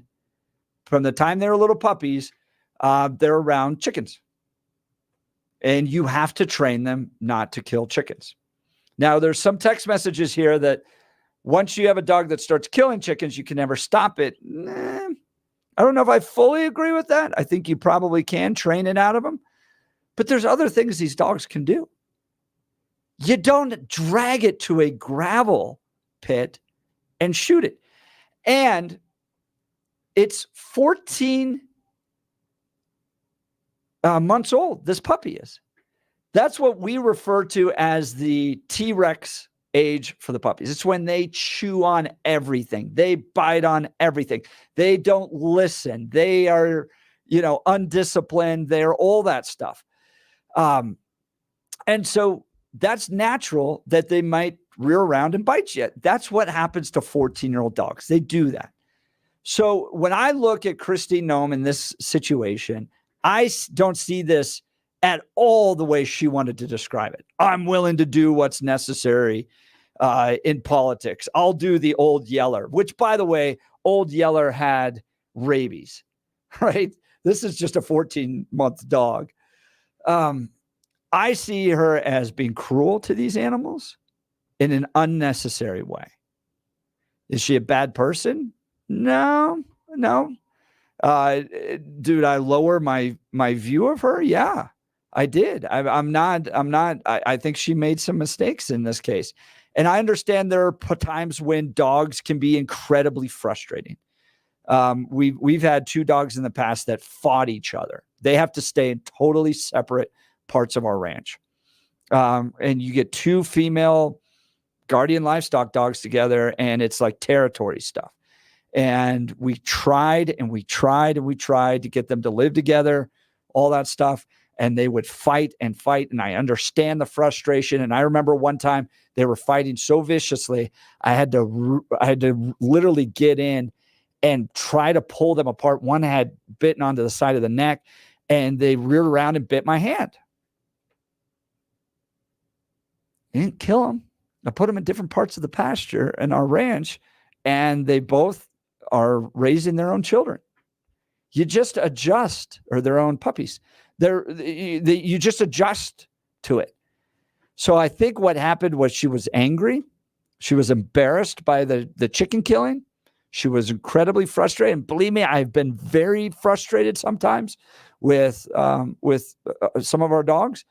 And she lost her cool. And she went to the quarry and shot him. But that goat, man, you just shot a goat for being a goat. All right. So what do you think of that? Give me a call, 303-696-1971. Am I out of line? Am I being too sensitive? Am I being a lib here? Come on. She just took a dog that bit her and the chickens out back and finished it off. She's a good old country girl. Nothing wrong with it. Or was she being cruel? That's my perspective, that this was unwarranted. Dog, I'm a little bit more sensitive or more understanding on the goat, though. Come on. And then had to go back and get another bullet. And why would you even put this in a book? Oh, my gosh. Come on, Kristi. Shouldn't be in a book. But guess what? Kristi Noem's going to be in Colorado later this week for an event. And Karen in Edgewater, you want to tell us about the event that Kristi Noem will be at? You're on the Jeff and Bill Show, News Talk 710 KNUS. Good morning. Good morning. Yes, I would love to talk about Kristi.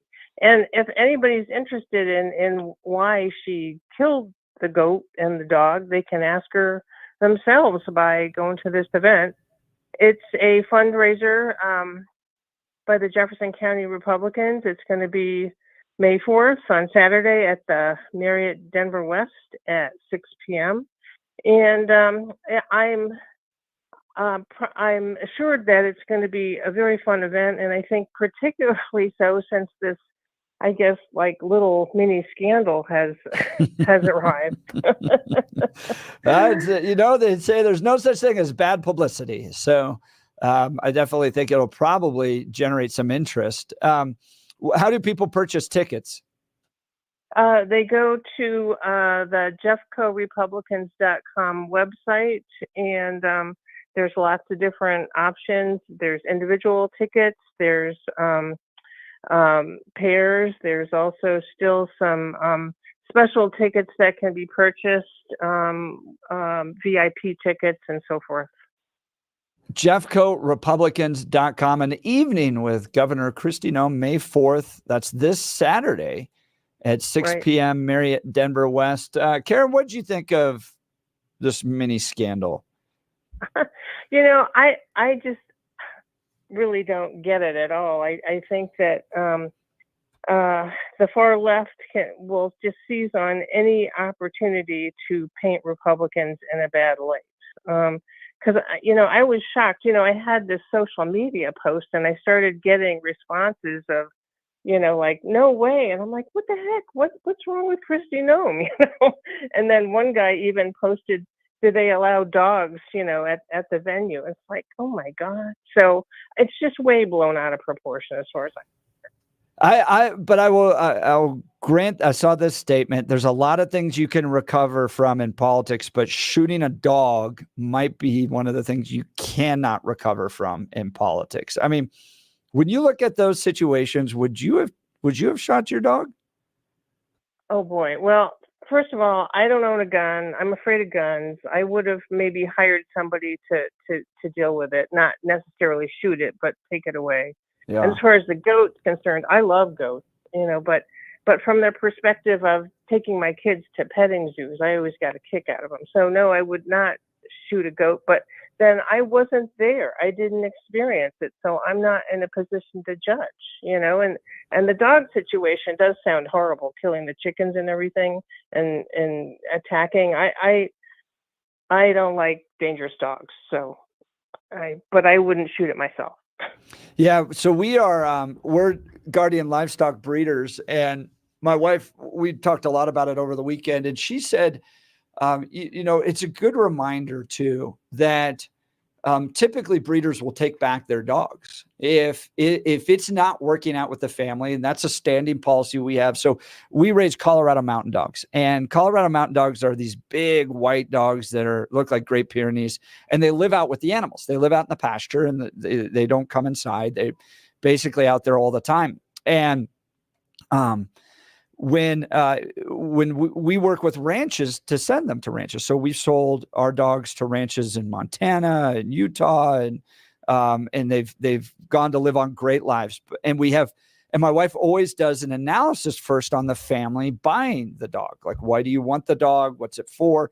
Because she was there when they were born. She cares a lot about these dogs. My wife has a whole birthing unit set up for our Colorado Mountain Dogs, and she's there and she helps them, and she'll spend 10 hours through the whole birthing process, making sure that the puppies are okay and they get through. And then she raises them. She loves them. She takes pictures and videos, and then she interviews the family, and she makes sure they're a good fit, that this isn't a dog that you're just going to take into your home, that these are dogs that really want to be outside and love to be outside. So, and then she has always said, if there's a problem, if it doesn't work, just send the dog back to us.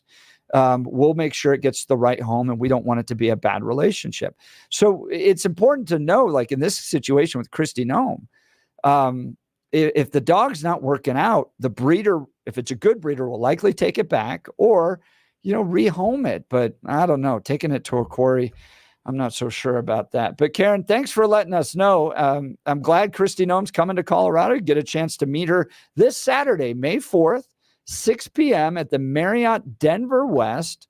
She'll be out here supporting Jeffco Republicans. And even if you don't necessarily agree with what Kristi did, supporting Jeffco Republicans is important. And you can ask her directly and hear from her. I'm sure she'll be addressing it. So, Karen, thanks so much for being on the Jeff and Bill program. Thank you, Jeff. All right. Lots of text messages. I didn't catch what type of dog. It was a short-haired... I'm trying to remember what it was. A short-haired hunting dog. We're getting text messages to what kind of dog it was. As a dog trainer with over 40 years of training dogs of all types and specializing in aggression, if a dog bites, it's a big problem. If it attacks livestock and catches and kills them, is a bigger deal. I'd love to know more. I don't think I would put the dog down on my own. I could go on, but can't right now. Rod from Littleton. Thank you. I appreciate it. Jeff, would one of your dogs make a good house dog for an old woman here in Nebraska? Maybe. We have a Facebook page, Hunt Family Ranch. If you go to our Facebook page, you can see that.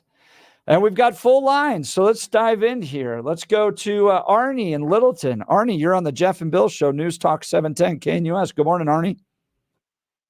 Good morning, Jeff. Hey, I've got a story that goes back a long time, and it'll tell you the effect. Yeah, please. When I first entered the Air Force, I went up to a Air Force base on the Upper Peninsula of Michigan, great hunting area, and there was a sergeant up there in our unit. And as a matter of fact, I got to be pretty good friends with him, even though I was an officer and he was an enlisted guy. And we actually went deer hunting on a couple of occasions up there. But he had a dog that he trained as a hunting dog. And then he ended up with an assignment to go to Vietnam. And he took the dog out in the woods and shot and killed it. Oh, man. And go ahead, Arnie. Yeah, go ahead. And I believe it or not, I hated that guy every time he did that. Yeah. I mean, look, they're called man's best friend for a reason. Well, and it's kind of like one of those dog stories that, you know, I don't dwell on it or anything, but I still remember that all the time, particularly when I talk to people that are moving, you know, and they put a sign out that they can't take their dog with them or something like that. Yeah. And I still remember that to this day, that what that guy did. Yeah, that's a shame. And you know, a lot of these, we have a dog, right? Maybe we're just a little different. I've got a 16-year-old dog. She's blind. Mm-hmm. She's deaf. She kind of scoots around. She can't go downstairs anymore. And we had her before we had our kids. So she's been part of my wife and I's marriage since the very beginning. Yeah. And we still take care of her. Sometimes I wonder if we, you know, maybe it's getting a little too long here, but they just become part of the family, man. I don't know. Arnie, go ahead. I've always had my first dog on my own after I, you know, graduated from school was a St. Bernard, and I've had like 5 of them ever since. And it always was a challenge to me because they typically don't have a long lifespan, but I've always made it a challenge to see how long I could get them, you know, to live a healthy life, not become where we had to put them down. And I think the longest I've made it so far was 13 and a half years with one. Wow. Good for you, Arnie. That's great. I appreciate the call. Thanks for sharing that story. Yep. Arnie from Littleton. His line will be open 303-696-1971, 303-696-1971. It was a wired-haired pointer, the dog that Kristi Noem shot. I want to get to some of the disagreements here. I disagree with your evaluations of shooting the dog. This is 0538. At 14 months, the dog needs to be better behaved and had probably already shown it wasn't responding to training well. Training may be able to control this in most dogs, but not always. And at 14, if it hasn't, the dog is a goner, especially if it bites somebody. WRT, the goat, not having several rounds with me and already in the weapon when I need to kill something would be very unusual because I wouldn't want to make the animal suffer longer than it was unnecessary. I've shot a dog. It was sad, but I didn't see any other way as nobody would take it and it couldn't keep doing what it had been doing. Okay, fair. Appreciate the perspective. 0538. Thanks for texting that in. All right, let's go to Mark, Denver. You're on the Jeff and Bill Show, News Talk 710 KNUS. Good morning, Mark. Hi, good morning. It's kind of rough going on after already. That voice is dynamite. But anyway, I guess I'm in agreement with the governor because you know, when an animal just doesn't have a good disposition, and in both cases, unfortunately, that's all there is. I mean, South Dakota's got, 100,000 people, and they all already have a goat and a dog. And you know, it's the puppy mills that make these dogs disposable. Yeah, it's rough and not pleasant at all. I don't, you know, and then I see the other alternative. I had somebody that abandoned a dog at my farm too. and I heard him barking all day, and I thought I was crazy hearing a dog bark, and I finally went out and kept searching and searching until I found it. Somebody just abandoned an old dog. So. And what did you end up doing with the dog? Did you take it in? No.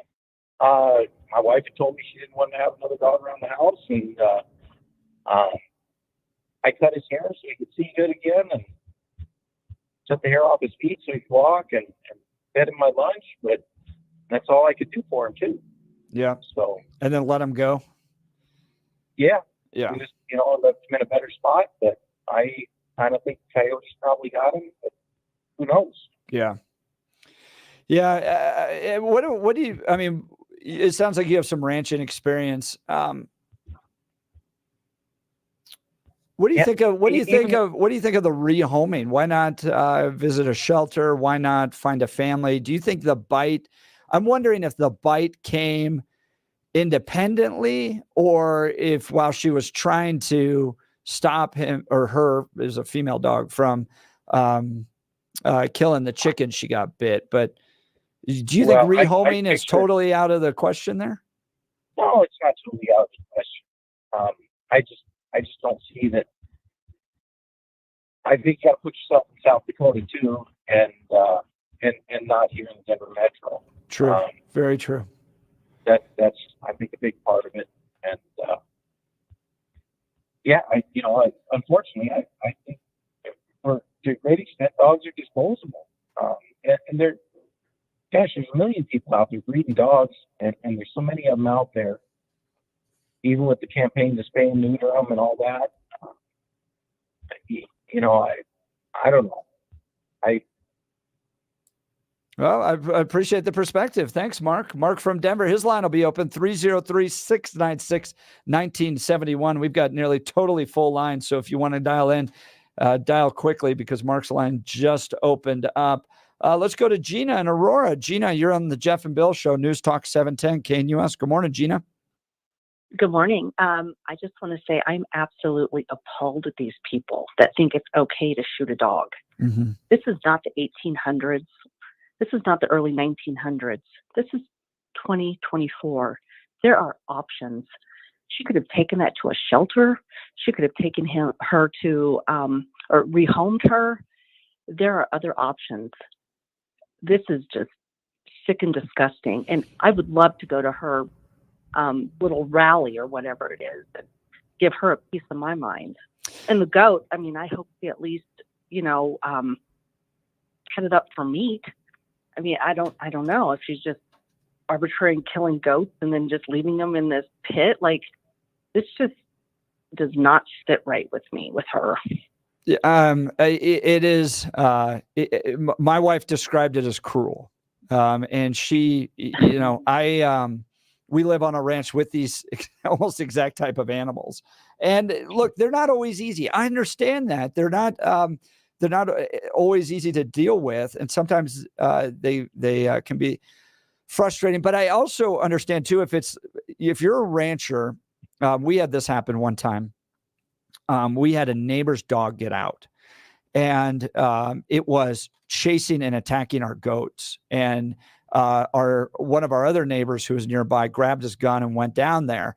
And fortunately, it was able to get the dog in control and didn't have to shoot. But if you end up with that type of dog where they're actively running around in that exact situation, and it comes down to the life of one of your livestock and the life of this animal that's attacking. I understand shooting the dog in that situation, right? Because you're defending your livestock. But when everything's said and done, and everybody's calmed down, and you then take the dog out to a quarry to shoot it, that seems like another level to me that I just thought was a little cruel. Yeah. And you know what? I always question people that don't like dogs. Now I'm questioning people. I would never trust anyone that would condone this kind of behavior. Gina, are you ever? They're not good people. Are you a Trump supporter? Or are you going to vote for him or Joe Biden this election? Oh, Trump. I mean, Trump. But so right now, Governor Kristi Noem's on the short list to become the vice president. Would this possibly change your vote? Of course not, but he better not pick her. It would be a disappointment for you if he picked her. Yes. I mean, I was all in for her, and now I'm just absolutely just appalled. Gina, you're not alone. There was a poll taken about her after this, and it's not good. We'll get to that in a minute. Gina, I appreciate the call. Thanks so much. Lynn, we're going to get to you in just a second. I appreciate all the calls. Gina's phone line will be open, 303-696-1971. 303-696-1971. We all want a kinder, gentler way to experience wellness and to overcome pain. I'm thriving and fighting back my workout soreness with UltraCur. UltraCur is a patented, non-prescription, natural capsule that works fast. Surveys show that 50% of people using UltraCur find relief within 48 hours, and half of those within 2 hours. Experience UltraCur for free. Go to any Denver Metro Natural Grocers and ask for the health coach or the vitamin manager for your free 3-day trial of UltraCur. UltraCur is fueled by patented technology to give you the true edge to support your peak wellness, energy, and active lifestyle. If you've tried everything without much success, even other natural curcumin products, you owe it to yourself to try UltraCur today. UltraCur gives you unique control over your daily wellness. It's gentle on your stomach. That matters to me. And it's a natural antioxidant. Get curious, Denver. Head to the Natural Grocers and grab your free 3-day UltraCur trial. No strings attached. Wondering about the research? Well, get the lowdown at getultranow.com. That's getultranow.com. We'll continue with your calls and texts. You're listening to The Jeff and Bill Show, News Talk 710 KNUS.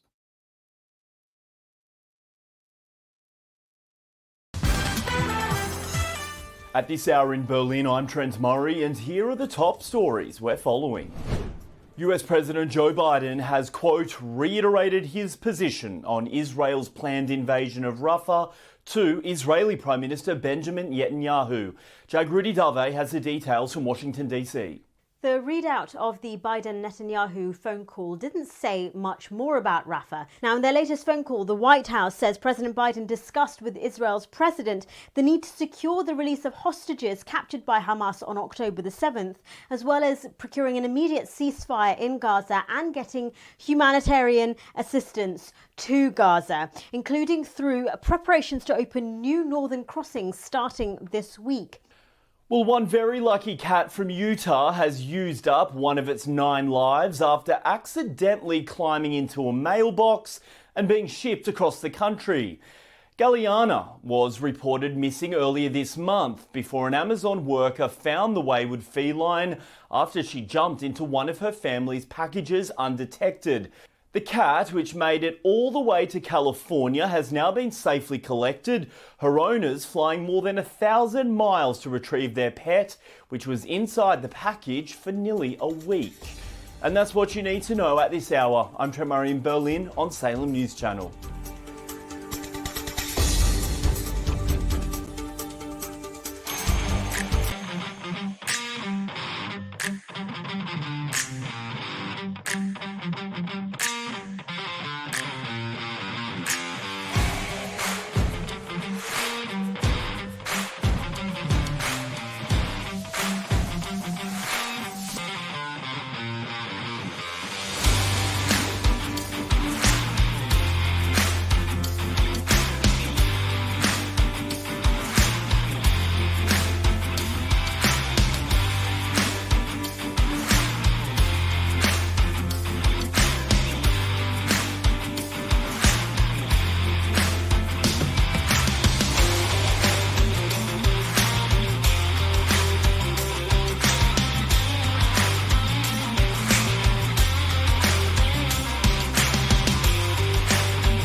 Welcome back to the Jeff and Bill Show. Phone lines are hot. Text messages lines are hot as well. We're discussing this. Kristi Noem wrote in her book that's coming out next month. This was released over the weekend about killing a dog and a goat. The dog, she said, was untrainable, had attacked some chickens and even had bitten her. She took it out to a quarry and shot it. She shot the goat for headbutting her and her children and smelling musky. And that's pretty much how boy goats are. Text messages here. Kristi would be a fantastic dog catcher. Dogs would preemptively turn themselves in rather than face her wrath. My goodness. Jeff, you're 100% right. Kristi Noem should not have shot her dog or goat. Furthermore, she's a bit of a rhino. If we ended up with her as vice president, it'd be like Mike Pence. She's a better governor, but I don't want her anywhere near the White House. I have a brother-in-law. This is another text message, 1712. I have a brother-in-law that said he was raised on a farm, and once the animal draws blood, you have to put that animal down. Possibly on the ranch, but I think you could send it somewhere else. It doesn't have to. If it's killing chickens, there's plenty of places where there aren't chickens. And I think you could find other spots, other jobs for these dogs to do. I think it's just kind of managing. And she could have given it back to the breeder she got it from. Mini scandal. Are you nuts? This is unifying the left and right as nothing else has. This is from 9432. She's a monster. Animal cruelty is a nonpartisan issue. It's just plain wrong. 8422. Can you even imagine what the media will do with this story if Donald Trump picks her? I guarantee you they're already getting stories put together and will run up this right until Election Day and beyond. Here's a really important point. So the biggest weakness Donald Trump has in this election is women. Biggest weakness. He has to, in my opinion, pick probably a woman to be his vice president. Picking somebody that shot a dog? Do you think that's going to play well with women voters? I don't think so. Let's go to the phones here. Lynn, you've been very patient from Evergreen. Thanks for being on the Jeff and Bill Show. Good morning, Lynn. Oh, good morning, Jeff. Okay, so this goes out specifically to you. Please. With your 16-year-old dog who is deaf and blind. Okay, I had one of those too. But what most people don't know, contact your vet, and your vet can give you in-home euthanasia. Yeah, I know that. I mean, it's so, I put off putting my dog down, 17 years old, deaf, blind, had to carry him everywhere. Yeah. But I could not bring myself to take him to the vet on a cold steel table and put him down. So I called my vet and said, you know what, it's time. He can't, and I always thought my dog might have a heart attack one day. Right. But vets will tell you your dog loves you so much. Your dog wants to stay with you. Okay. But anyway, so she said, we have a service. We will come to your home and we will euthanize him. And it was the most beautiful experience I ever had. I mean, we held him. We loved him. We prayed over him, everything. And she walked me through every step. It took about an hour, for the euthanasia, and she walked me through every step of the way. Okay, we're going to give him a shot, kind of put him to sleep. And now we're going to, give him a shot to make his heart stop. And it was the most beautiful experience I've ever had with an old pet. Lynn, that's very powerful.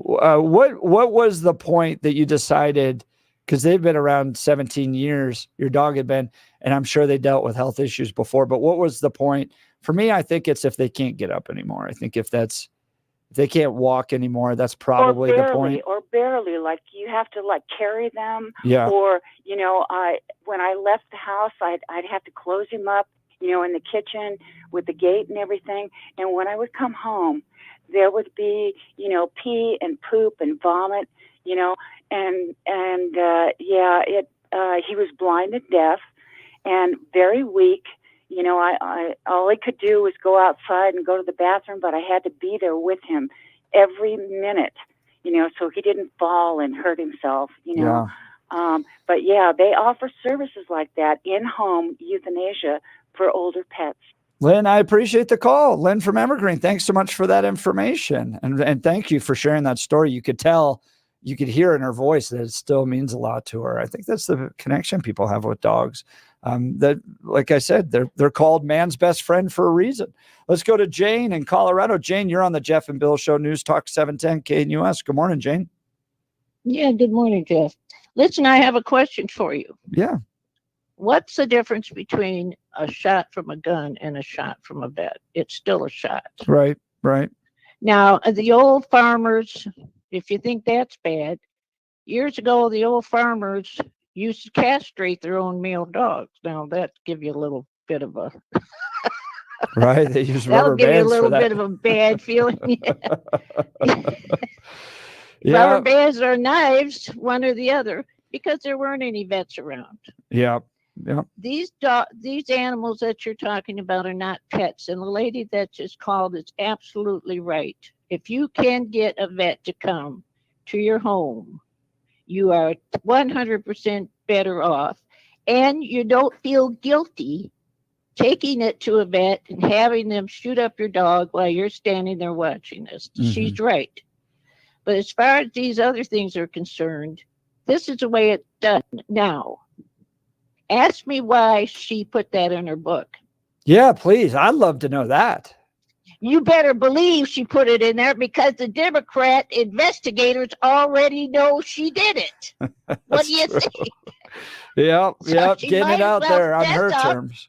Get it out there because they got it and they would use it against her if she did get picked as vice president. And that's why she did it. At least she was honest, got it out there.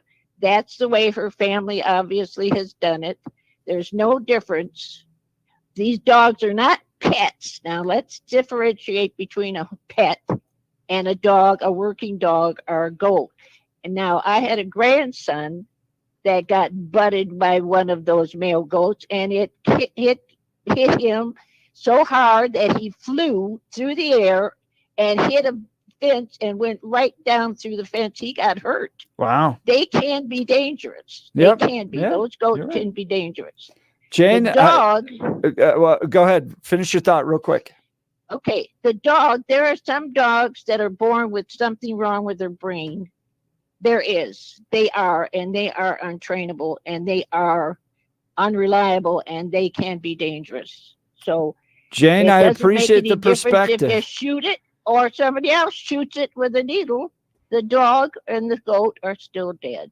Jane, so look at it rationally, folks. Thanks so much Not for the pets. call. Jane's line will be open. Jane brings that rancher perspective. So I appreciate that. Thank you so much. We'll continue with your calls and texts. You're listening to the Jeff and Bill Show, News Talk 710 KNUS.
I appreciate all the calls and texts on this. We're discussing Kristi Noem deciding to shoot her dog and goat. This was a few years ago, but then also deciding to put it in a book.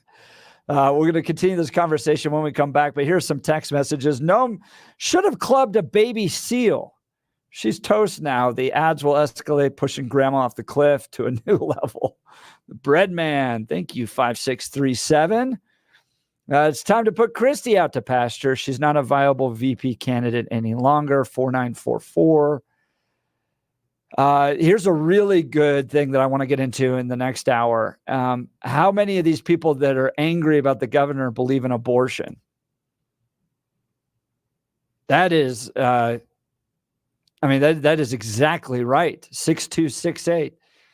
We are in a culture that is shocked, overwhelmed, sad, and disappointed that someone would shoot a dog on a ranch, but then go out there and, support abortion, which is the destruction and death of a little child. So we'll continue this conversation on the Jeff and Bill Show, News Talk 710 KNUS.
Welcome to the 9 o'clock hour of the Jeff and Bill Show, 710 KNUS. Good morning, Denver.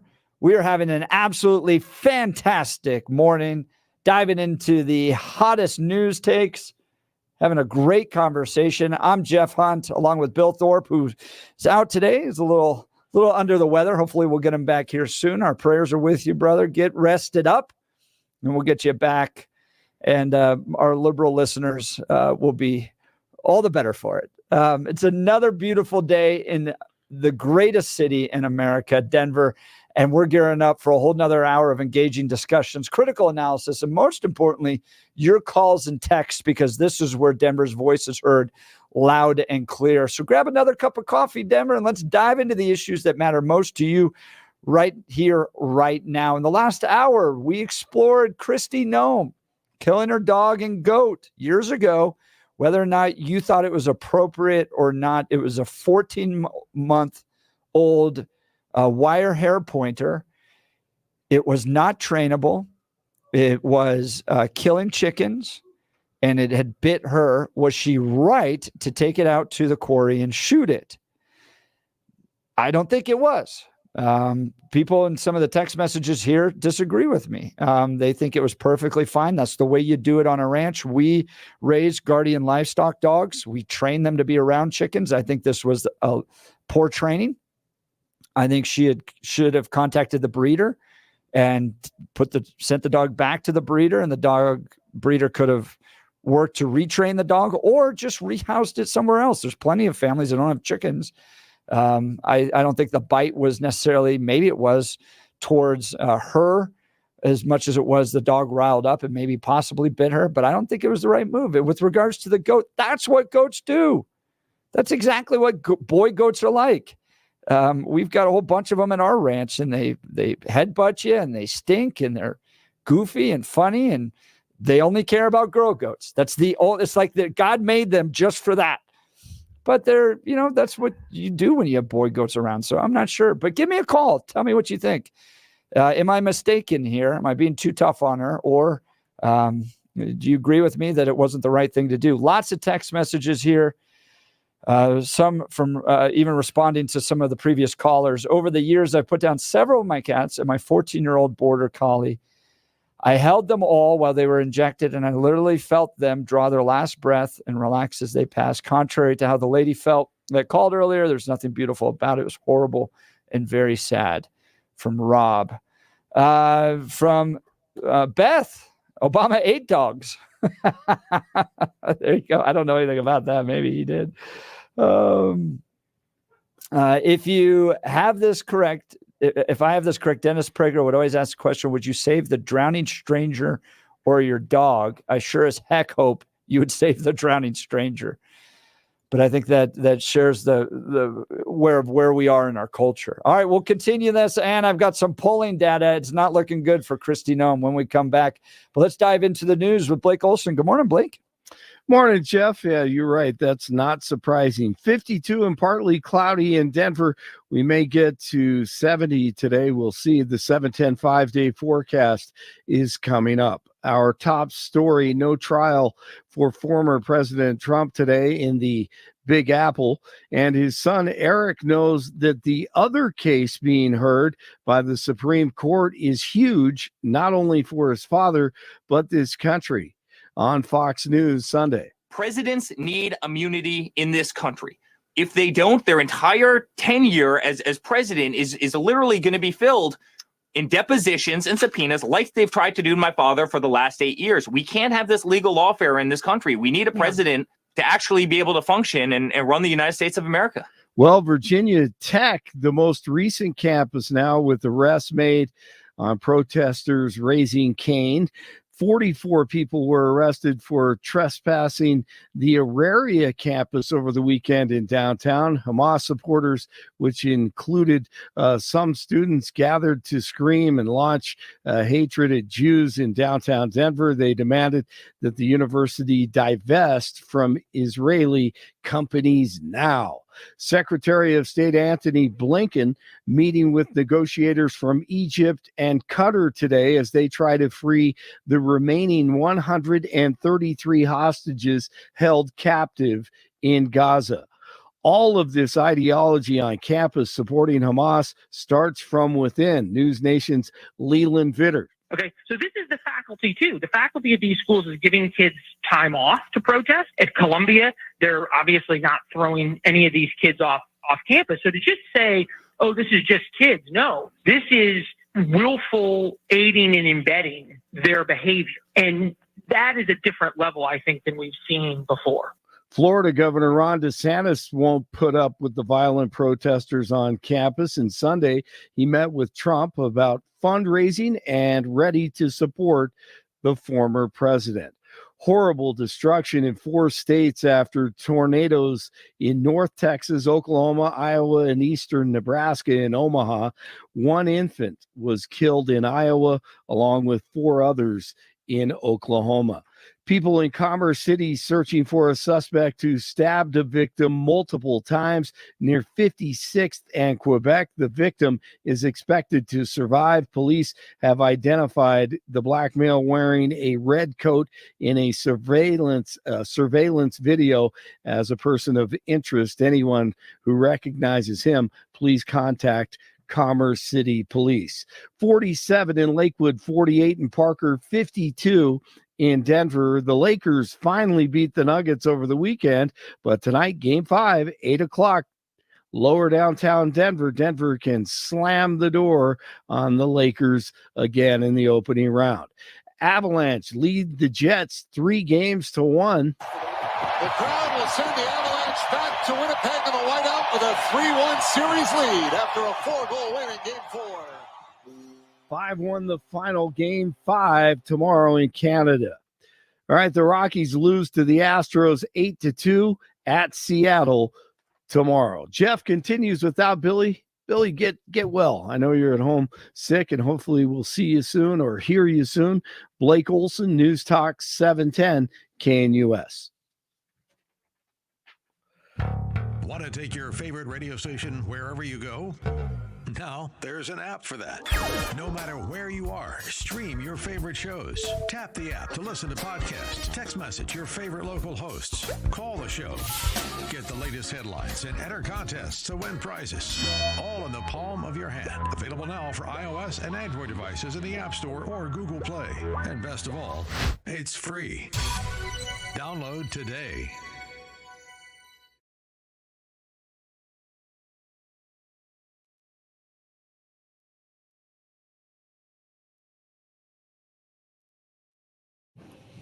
Welcome back to the Jeff and Bill Show. We're talking Kristi Noem's decision to shoot a dog and goat that belonged to her ranch, whether or not you thought it was a good choice or not. We'll get into kind of the details, but I do want to bring this up. Guardian, Kristi Noem dogged by poor polling amid fallout from tale of killing the puppy. This is from New River Strategies. You got to take this with a grain of salt because it's a Democrat poll, but 81% of Americans disapprove of Kristi Noem's decision to shoot her 14-month-old puppy Cricket after the dog allegedly misbehaved on a pheasant hunt. But it did more than that. It killed chickens at a ranch, and then it bit her as well. After learning about Governor Noem's actions, only 14% consider her to be a good choice for the vice president on the Republican ticket. By a 2-to-1 margin, even Republicans say the governor would not be a good choice. While 37% of Republicans are still not sure if she'd be a good choice, 84% of them report liking or loving dogs. Not a promising sign. Even the most conservative voters do not want Governor Noem to be vice president. Only 28% of self-identified very conservative voters said she would be a good choice. I think there's some concerns about how she's run the state on some social conservative issues as well. Americans who voted for Donald Trump in 2020 do not want to see the governor on the ticket. Only 22% of Americans who report having voted for Trump in 2020 think she would be a good choice for vice president. Dogs really are Americans' best friends. 84% like or love them. So do 78% of Americans unsure as to whether or not Governor Noem would be a good choice. Plurality of Americans do not like dogs, still disapprove of the governor's actions. So not good. Let's dive into these text messages here. One of the questions I posted on Twitter that got a lot of reaction over the weekend was going, imagine somebody getting a dog and then killing it because they don't have the financial abilities to take care of it. And then swap out dog with baby, and you have the entire Democrat Party. They're willing to allow the murder of preborn children up until right before birth at any point for any reason, whatever. And if you're more upset about the killing of a dog than you are the abortion of children, then something's wrong. Something's wrong. We just shouldn't be in a culture where we allow that to. I mean, I looked the stat up the other day. How many abortions take place in the state of Colorado every day? 40. That's a classroom of children every single day, 7 days a week, 31 days out of the month, and 365 days a year. A classroom of children. And you have a party here that's, more upset about a dog than the fact that takes place. To the point, 5927 texted in. Peter Boyles tells a great story of interviewing a woman who was all upset about Boulder's effort to cull prairie dog populations, and it had formed some sort of Save the Prairie Dog group. He asked her about her position on abortion. She got up and walked out of the studio. I had dogs all my life. Like you mentioned, they do become part of the family. The only time I would put a dog down is when they're in pain with no chance of recovering or suffering. To me, what she did was an act of her being irresponsible, selfish, and lazy. DJT better stay far away from her. Noem shot herself in the foot. I think that's probably the case. Let's go to the phone lines here. Give me a call. Tell me what you think about what Kristi Noem did. Am I out of line? This is making too much out of something that ranchers traditionally do. That was Jane's perspective, that this is just what living on a ranch, what you have to do. And it's no different than a doctor having to put it down. So don't get too angry about shooting it. Give me a call, 303-696-1971, or text us on the 710 KNUS app. Let's go to Nick in Denver. Nick, you're on the Jeff and Bill Show, News Talk 710 KNUS. Good morning, Nick. Thanks for taking my call. I've never lived on a ranch, but before people get too judgmental, in this case against Kristi Noem, you have to consider the circumstances. If you're on a ranch, chances are you're not very close to a doctor or any kind of a medical facility, and sometimes you have to do what you have to do under certain circumstances. So I think people are being just too judgmental when they say that Kristi Noem shouldn't have done that. Yeah, doesn't change your perspective on her at all. No, I find it interesting that the majority of conservative voters don't think she'd be an asset on a Trump ticket. Who would? I mean, who would you like to see? You personally, who would you like to see on the ticket? That's a good question. I think Tulsi Gabbard would be really good. Strategy-wise, Donald Trump's biggest gap right now is with women. And with Tulsi, you have a woman that was a Democrat. Is she as pro-life as I'd like her to be? No. But she's kind of broken out of the Uniparty. She's been very critical of the Uniparty in Washington, D.C. She's a veteran. She's not a veteran. She's active. She's a reservist right now. So she's serving our military. I think she would be good. I always love Ben Carson. And I think Ben has done wonderful things for this country and would love to see him in that type of leadership role. But those are just two. Who do you think?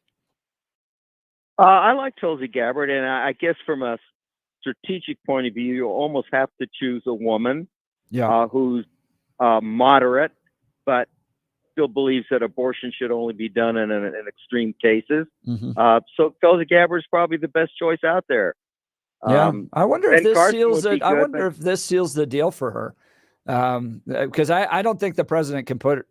From my perspective, I think this would be so damaging to his campaign that it would be hard to recover. Because you could just imagine what the ads are. I know you disagree that it was that bad, but I think the ads would not play itself out. But I wonder if this seals the deal for Tulsi Gabbard.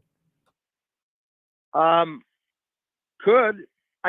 just think that people are overreacting, and I'm sure a lot of those people are Democratic voters. They don't have a problem killing a baby, but a dog, no, you can't do that. Yeah. And they don't even consider the circumstances. I'm sure Kristi Noem's ranch is not a 2-acre lot. Yeah. It's probably whatever it is, and to get an extreme situation, it'd be hard to get a doctor there in time. I mean, it's the logistics. I mean, you have to consider all the circumstances, in my opinion. Nick, I appreciate the perspective. Thanks so much for calling and sharing But with I that. have one more thing to say. Yep. When the California legislators, facing a $73 billion shortfall, are thinking of universal health care for all, we're led by donkeys. Yep. These people do not know how to add or subtract, and they don't care.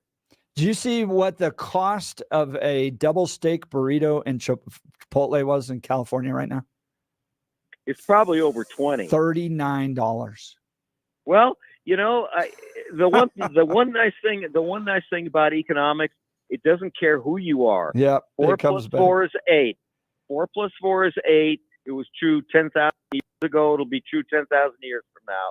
These people can't add, and they've never had a real job, and they don't care. Nick, they just don't care. Appreciate the call and the perspective. Thanks so much. Next line will be open, 303-696-1971. 303-696-1971. Text message here. Question is, who is responsible for training and supervising the puppy?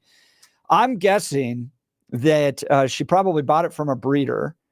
And if that's the case, she should return it to the breeder. But even if it was hers, I was thinking about this the other day, then she didn't do necessarily an adequate job training it. That's on her. And I think I don't know. Guys, I have a ranch.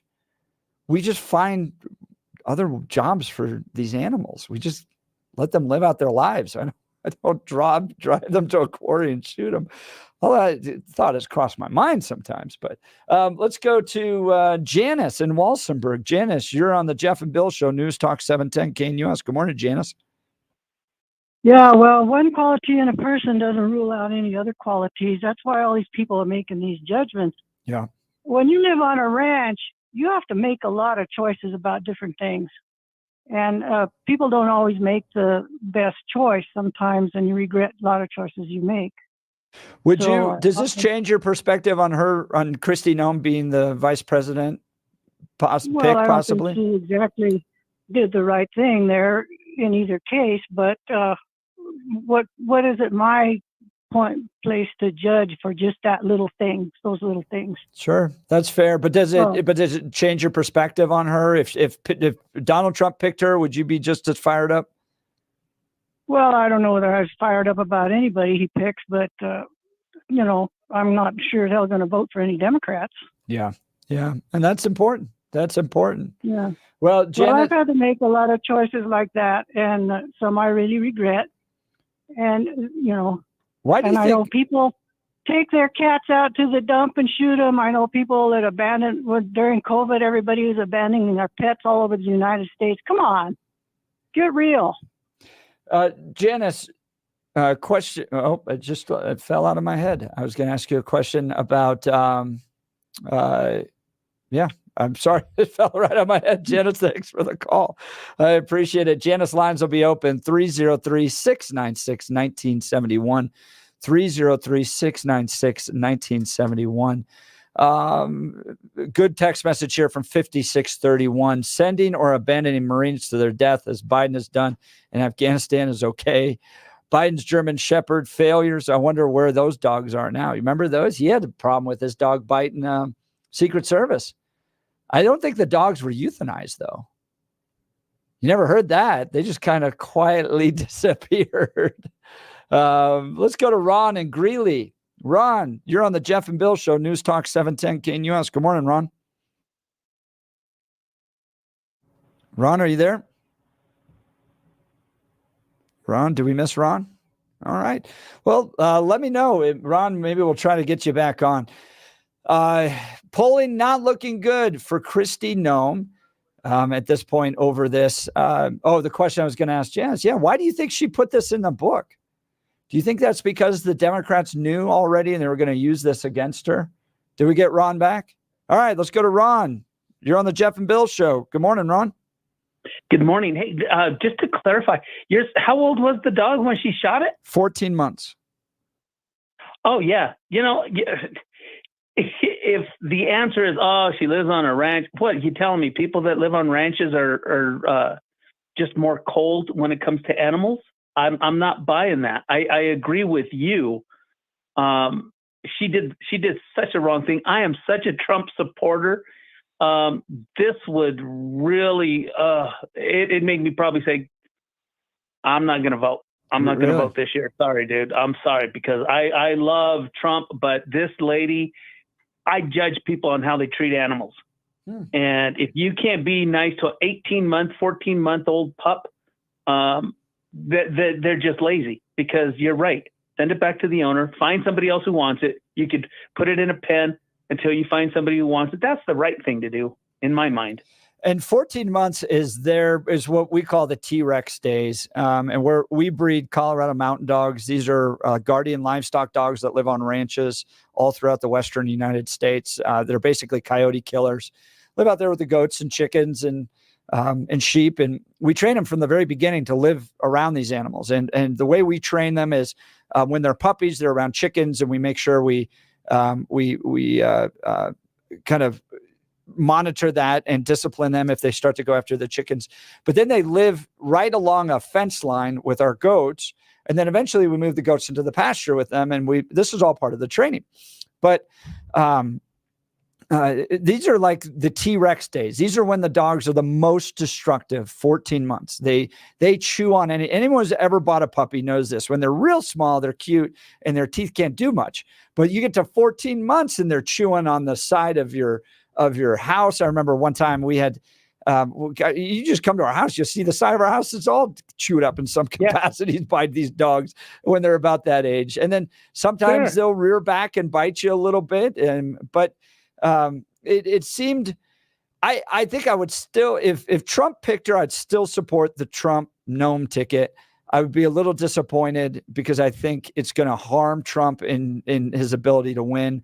I think I'd still support him, but I do think it was my wife described it best. It was a cruel decision to kill these dogs. And I think it was wrong. Go ahead. You said Tulsi is the possible second runner-up? I think if Trump's got to pick a woman, which I think he does, I think she would be a good choice. She's not quite the social conservative that I am. But look, I've hosted her at 2 Western conservative summits. She was about as stately and nice and kind as you can be. I think she has a very compelling message that she was a Democrat who's lost her way with the party, is now an independent voice. And I think that appeals to some women. So I think she'd be a good pick. What do you think? Well, you know what? Let me tell you, back when she was running for president, and I was listening to her, I was like, wow, if there is somebody I want to see run against Trump, it is her. I'll still go with Trump, but she's a worthy opponent. She was awesome. I mean, she had my ear. And why is that? I think it's like what you're saying, just the way she talks, the way her beliefs. She doesn't, she's calling Kamala Harris out correctly. She was just spot on and not afraid to speak the truth, and she's still not. And I think that's why she left the Democratic Party. And I would love it. Boy, would I love that. Trump and her, that would be a great pick. I think so too. Ron from Greeley, appreciate the call. Thanks so much. His line will be open 303-696-1971. 303-696-1971, or text us on the 710 KNUS app. I think she put it in her book. She's tough. She's not afraid to make hard decisions. However, to me, it proves she's lazy, cold, and makes poor choices. 8422. Thanks for the text message. Guys, generally, we talk about medicine and effective treatments for erectile dysfunction and other men's sexual health issues. Today, I want to talk to you about love. The one you love is the light of your life. And if you're like most men, you'll do whatever you can to nurture your relationship. But if you're suffering from ED, you know the impacts the condition is likely having on you and on your partner. Rocky Mountain Men's Clinic has served the Front Range of Colorado for nearly a decade and has successfully treated tens of thousands of men. Schedule a consult with Rocky Mountain Men's Clinic today. Your initial visit's only $99 and includes a medical consult with a licensed medical provider, a T and a PSA test, and if medically advised, a test dose. And if the test dose doesn't work, in the office, your visit is free. They have 5 locations in Colorado: Fort Collins, North Denver, Central Denver, Castle Rock, and Colorado Springs. I've visited these guys when I just took over for George, went and met all the different advertisers. Very professional operation. You had all different types of dudes coming by. You had construction workers, you had attorneys, you had men's in suits, all that stuff. They treat guys dealing with this, and they do a great job with it. Stop dealing with the lack of confidence that ED brings. Call them today at 720-440-7900 or visit RockyMountainMen'sClinic.com. That's 720-440-7900 or visit RockyMountainMen'sClinic.com. Hey, thank you to everybody that's engaged in this conversation on Kristi Noem. Phone lines full, text messages full. We appreciate it. Give us a call if you'd like to be a part of it. What did you think about her making the decision to kill her 14-month-old puppy, a goat? Is this just the way ranchers are? Or was it a cruel decision? 303-696-1971. Kristi shows a real lack of judgment and preparation by only taking one shotgun shell to the quarry. Not the person I want to be next in line for the commander-in-chief. Wow. I'd still vote for Trump if he picks Noem, but it would be another example of Trump's most glaring weakness, personnel decisions. Ooh, good one. 2181. Thanks for the text on that. We'll continue. You're listening to The Jeff and Bill Show, News Talk 710 KNUS. At this hour in Berlin, I'm Trent Murray, and here are the top stories we're following.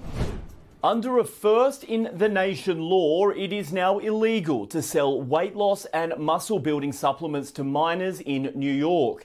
In New York City, Haley Bianco reports. Experts say loose federal regulation of dietary supplements have put kids at risk of consuming steroids and heavy metals. The U.S. Food and Drug Administration oversees the market, but it doesn't test products before they're sold. New York's law allows businesses to be fined for selling diet pills or supplements that promote themselves as helping build muscle or burn fat to children. Protein supplements and shakes are exempt unless they contain another weight loss or muscle building ingredient. Well, one very lucky cat from Utah has used up one of its 9 lives after accidentally climbing into a mailbox and being shipped across the country. Galliana was reported missing earlier this month before an Amazon worker found the wayward feline after she jumped into one of her family's packages undetected. The cat, which made it all the way to California, has now been safely collected, her owners flying more than 1,000 miles to retrieve their pet, which was inside the package for nearly a week. And that's what you need to know at this hour. I'm Trent Murray in Berlin on Salem News Channel.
Welcome back to the Jeff and Bill Show. It's going to be a nice day today. High is 68. Mostly sunny. 72 tomorrow. Then we start to get a little bit of rain on Wednesday and Thursday. 70. Only a high of 55 on Thursday. And then it starts to climb back out of that on Friday, Saturday, and Sunday into the mid-60s, even to the high 70s on Sunday.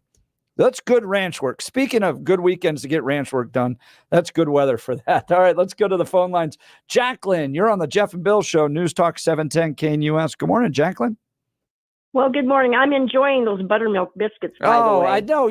By the way, so Jacqueline is so sweet. She texts these pictures of what she's cooking this morning, and it just drives Bill and I nuts because we can't partake. But it looked delicious. Those biscuits look delicious, Jacqueline.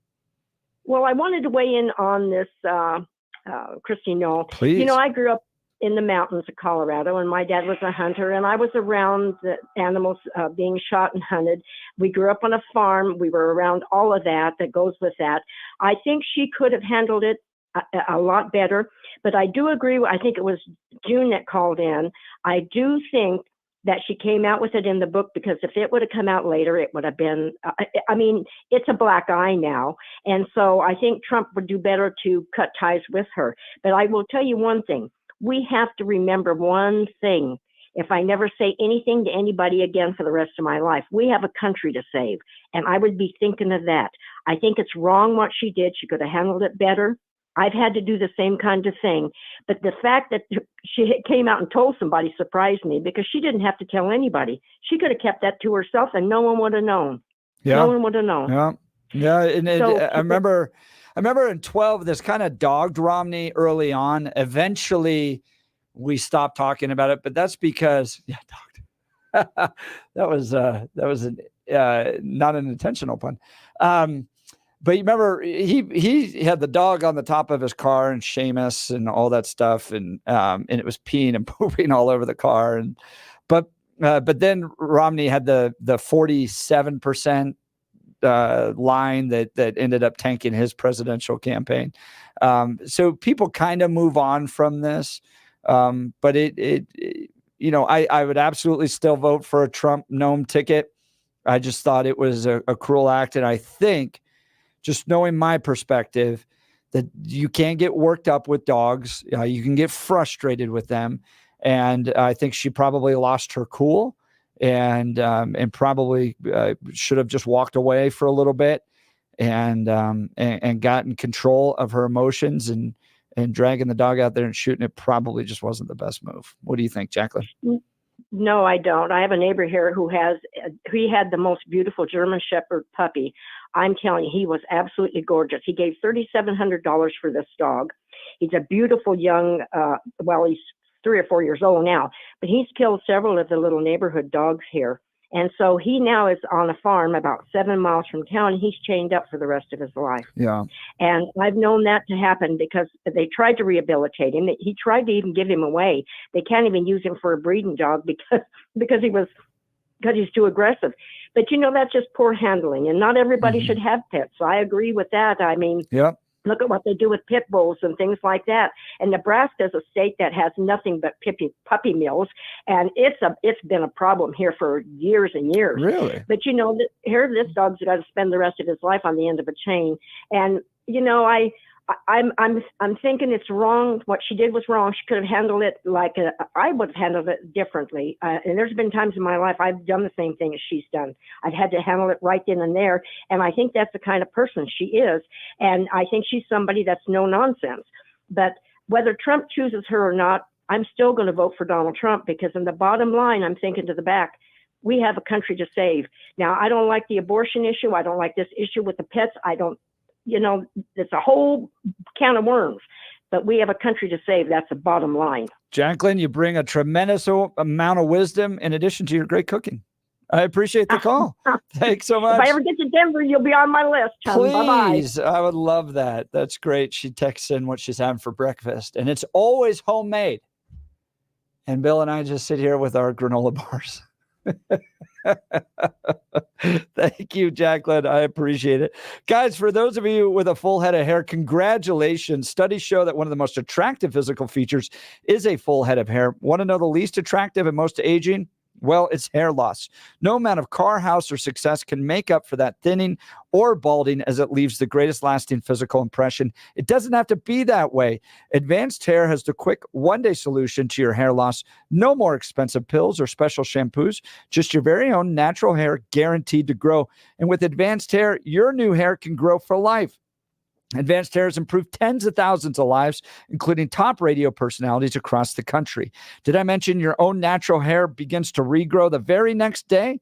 For your free consultation, call 720-459-HAIR. And if you qualify, get $250 off and 250 free hair grafts. That's 720-459-HAIR, or visit advancedhair.com. That's advancedhair.com. I've got family members who had hair transplants, hair treatments. They look totally different. It was a great thing for them to do. So if it's something that can help you, be sure to check out advancedhair.com. All right, I'm going to change here a little bit. Still going to get into ranching issues here. But this on the other side. These I don't mind you shooting. This is from Colorado Politics breaking. Despite CPW, which is Colorado Parks and Wildlife's claims, depredation has ceased. 2 more cattle killed in Grand County over the weekend. This is starting to become a really big issue. A yearling and a heifer were killed in Grand County over the weekend, with evidence both died from wolf attacks, despite claims by a Colorado Parks and Wildlife official that the agency's non-lethal efforts to stop the killings have ceased depredation. The heifer, a young female that has not yet calved, was on the same ranch that lost 4 yearlings about 10 days ago. So they're now up to 5 or 6 that have died. Rancher Conway Farrell said Sunday they've been working with local Colorado Parks and Wildlife. The game wardens are out there. They're working their butts off, try to do everything they can to do their job. We went to the higher-ups. We tried telling these guys the problems that we're seeing on the everyday level right here. With the game wardens doing their job, they're not focusing on the actual wildlife management now. This is the rancher speaking. The situation means game wardens aren't out counting sage grouses, catching the shed hunters that are trespassing, or running elk and deer, he said. They didn't sign up to come and skin beef cattle and look around and try to find wolf tracks in cattle and then watch cattle all night. The rancher said what happened is that they took the local game wardens away from their normal duty to have to start doing this and patrolling cattle. It's not right. This becomes a bigger issue because this article in Colorado Politics is pointing out that some of the people being appointed to Colorado Parks and Wildlife are kind of the animal rights groups. The agency has said its commission, which has recently added members tied to animal rights groups, would consider a definition of chronic depredation in its summer meetings. In the meantime, the agency advised ranchers to use non-lethal methods to scare off wolves. Ranchers said wolves adapt to these methods. It's like when you put that owl out there and then eventually they just figure out that it's plastic. Well, it's not working out so well. They're getting these this number of cattle being killed by wolves is just starting to grow more and more. And did you hear this? They found a wolf in Elbert County that wasn't part of the wolves that were released, but it came from the Great Lakes region. It's coming all the way down from that region, and they're coming out here. Look, these wolves, this is why those dopes that voted for this, just this whole notion of ballot box biology is just one of the dumbest things we can do out there. All right. Wolves are figuring out that cattle are basically fast food. They don't go anywhere. They don't have to hunt them. They just hang out there, and you jump one fence and you can go in and get a heifer or get a yearling and you get your dinner. It's become McDonald's. And you think these wolves are going to go back to running around in the forest chasing deer and elk? No way. So these ranchers are going to have to continue to deal with this. It's going to be a bigger and bigger problem, which, voters of Colorado, we did this to ourselves. Congratulations. I don't know where this goes. I don't know where they finally get control of this because these wolves, mark me if I'm wrong, but these wolves are not going to get any better. This is from the article, the deaths of livestock in Grand and Jackson counties, which Wild Earth Guardians has called harvesting, brings to 8 the number of young cattle, either calves, heifers, or yearlings killed in April by wolves. That's on top of at least 16 other kills of cattle, sheep, and working cattle dogs in Jackson County by wolves that migrate into Colorado from Wyoming. So when a rancher loses a calf, that's at least $700. And then what happens with all these sheep, and I've talked to shepherds before, is they won't go up where the good grass is. So they end up being of lower weight and they can't sell them as much. So this is going to become a big financial problem for these ranchers. Looks like we got a few lines. I'm not sure who's on line 1. Let's go to line 1 on the Jeff and Bill show, 710 KNUS. Hello. Oh, is this brand new? Is this who just called in? Oh, gotcha. Go ahead. You're on the Jeff and Bill show. Okay, thanks. Hi, Jeff. Thanks. This is Rod. I used to work on a ranch in Kremling, Oh, yeah. and there's a common understanding, and it's the ranchers do not talk about how they take care of the wolves because of what you just said. Yeah. They take the calves, and they all carry roost. They have their own roost syringes because it gets expensive to keep having the veterinarian come out. A lot of times calves, when they're born, they're blind, so they have to have vitamin D supplements. It's expensive, and you have to make choices as to who survives and who doesn't survive. That dog, in her heart, she could not give that dog to any other rancher or any other family.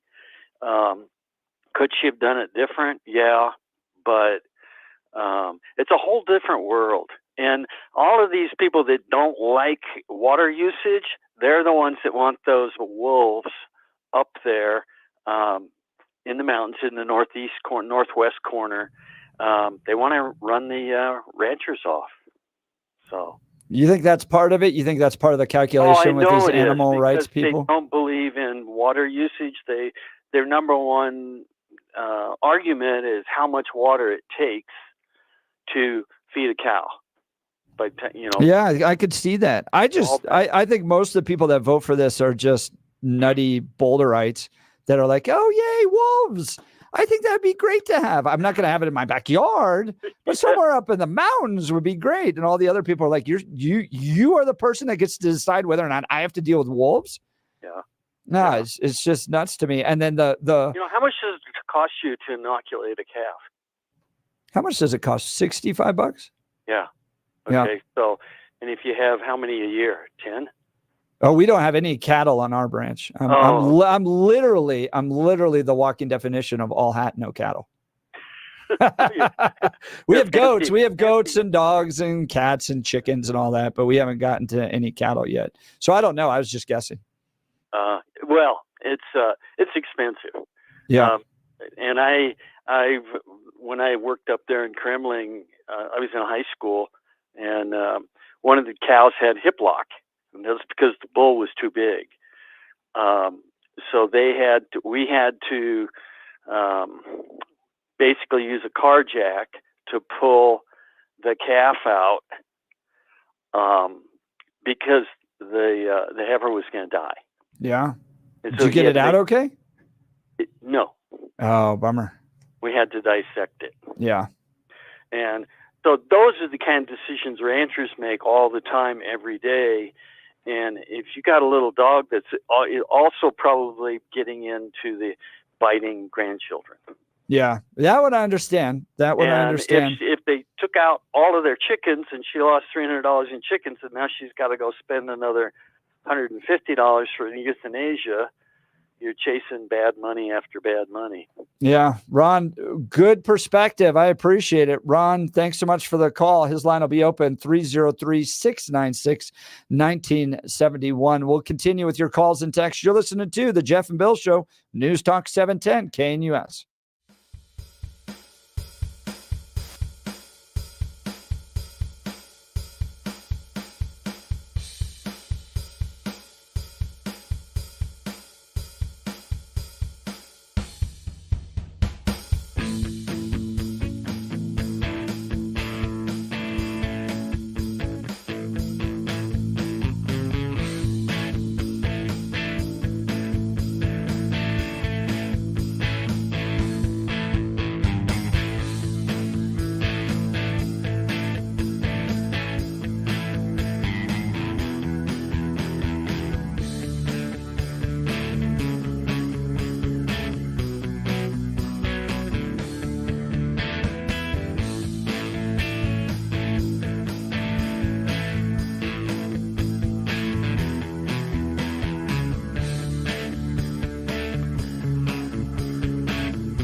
Thanks so much for listening to today's Jeff and Bill show. Coming up right after me, Charlie Kirk, followed by Dennis Prager, Sebastian Gorka, Officer Brandon Tatum, Jay Sekulow, Mark Levin.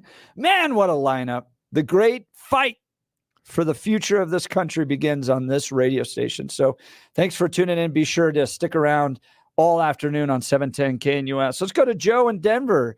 Joe, you're on the Jeff and Bill show. Good morning. Morning, Jeff.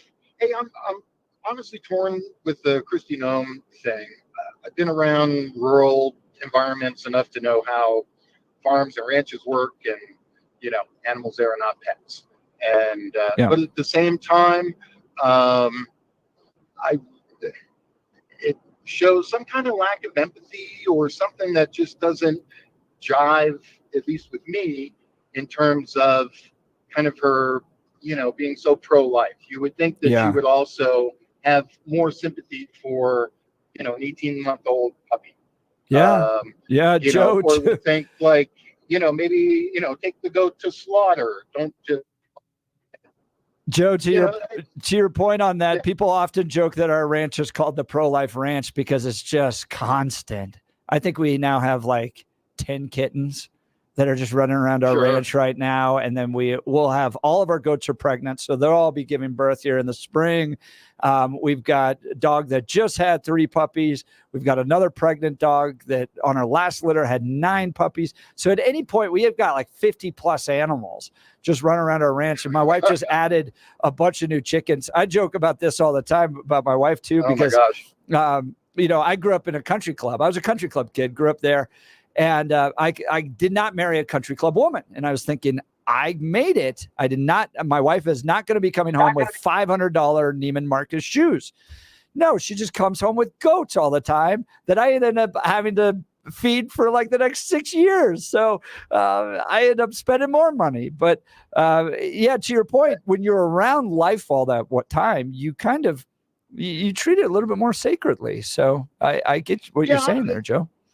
Yeah, and I think it's something that, at least for me, one of the things I look at as a criticism of the pro-life movement is that they don't kind of put the money behind their mouths when it comes to, making sure babies and kids get a good start in life. Mm-hmm. And if you're not willing to commit to, being pro-life, a lot of that kid's life, to make sure that successful and well-adjusted. It just seems that, there's a callousness of, I care about it up to this point, but after that, it's not my problem. And if I got to put this little puppy out of business because, it's making my life difficult, well, I have no problem just putting it done. It just seems contradictory to that morality position. Joe, fair critique. I appreciate it. Thanks so much for your thoughts, Joe from Denver. It's all the angles that we've explored today on this Kristi Noem thing have been awesome. Thank you to everybody for being a part of today's show. This is totally unique. You're not going to get it on any other show in Denver. Your voice, loud and clear on all the hottest news issues. We'll continue tomorrow. Say a little prayer for Billy. Hopefully he feels better. He'll be back in. But until then, God bless you. Yeehaw. Thanks for listening to the Jeff and Bill Show, 710 KNUS.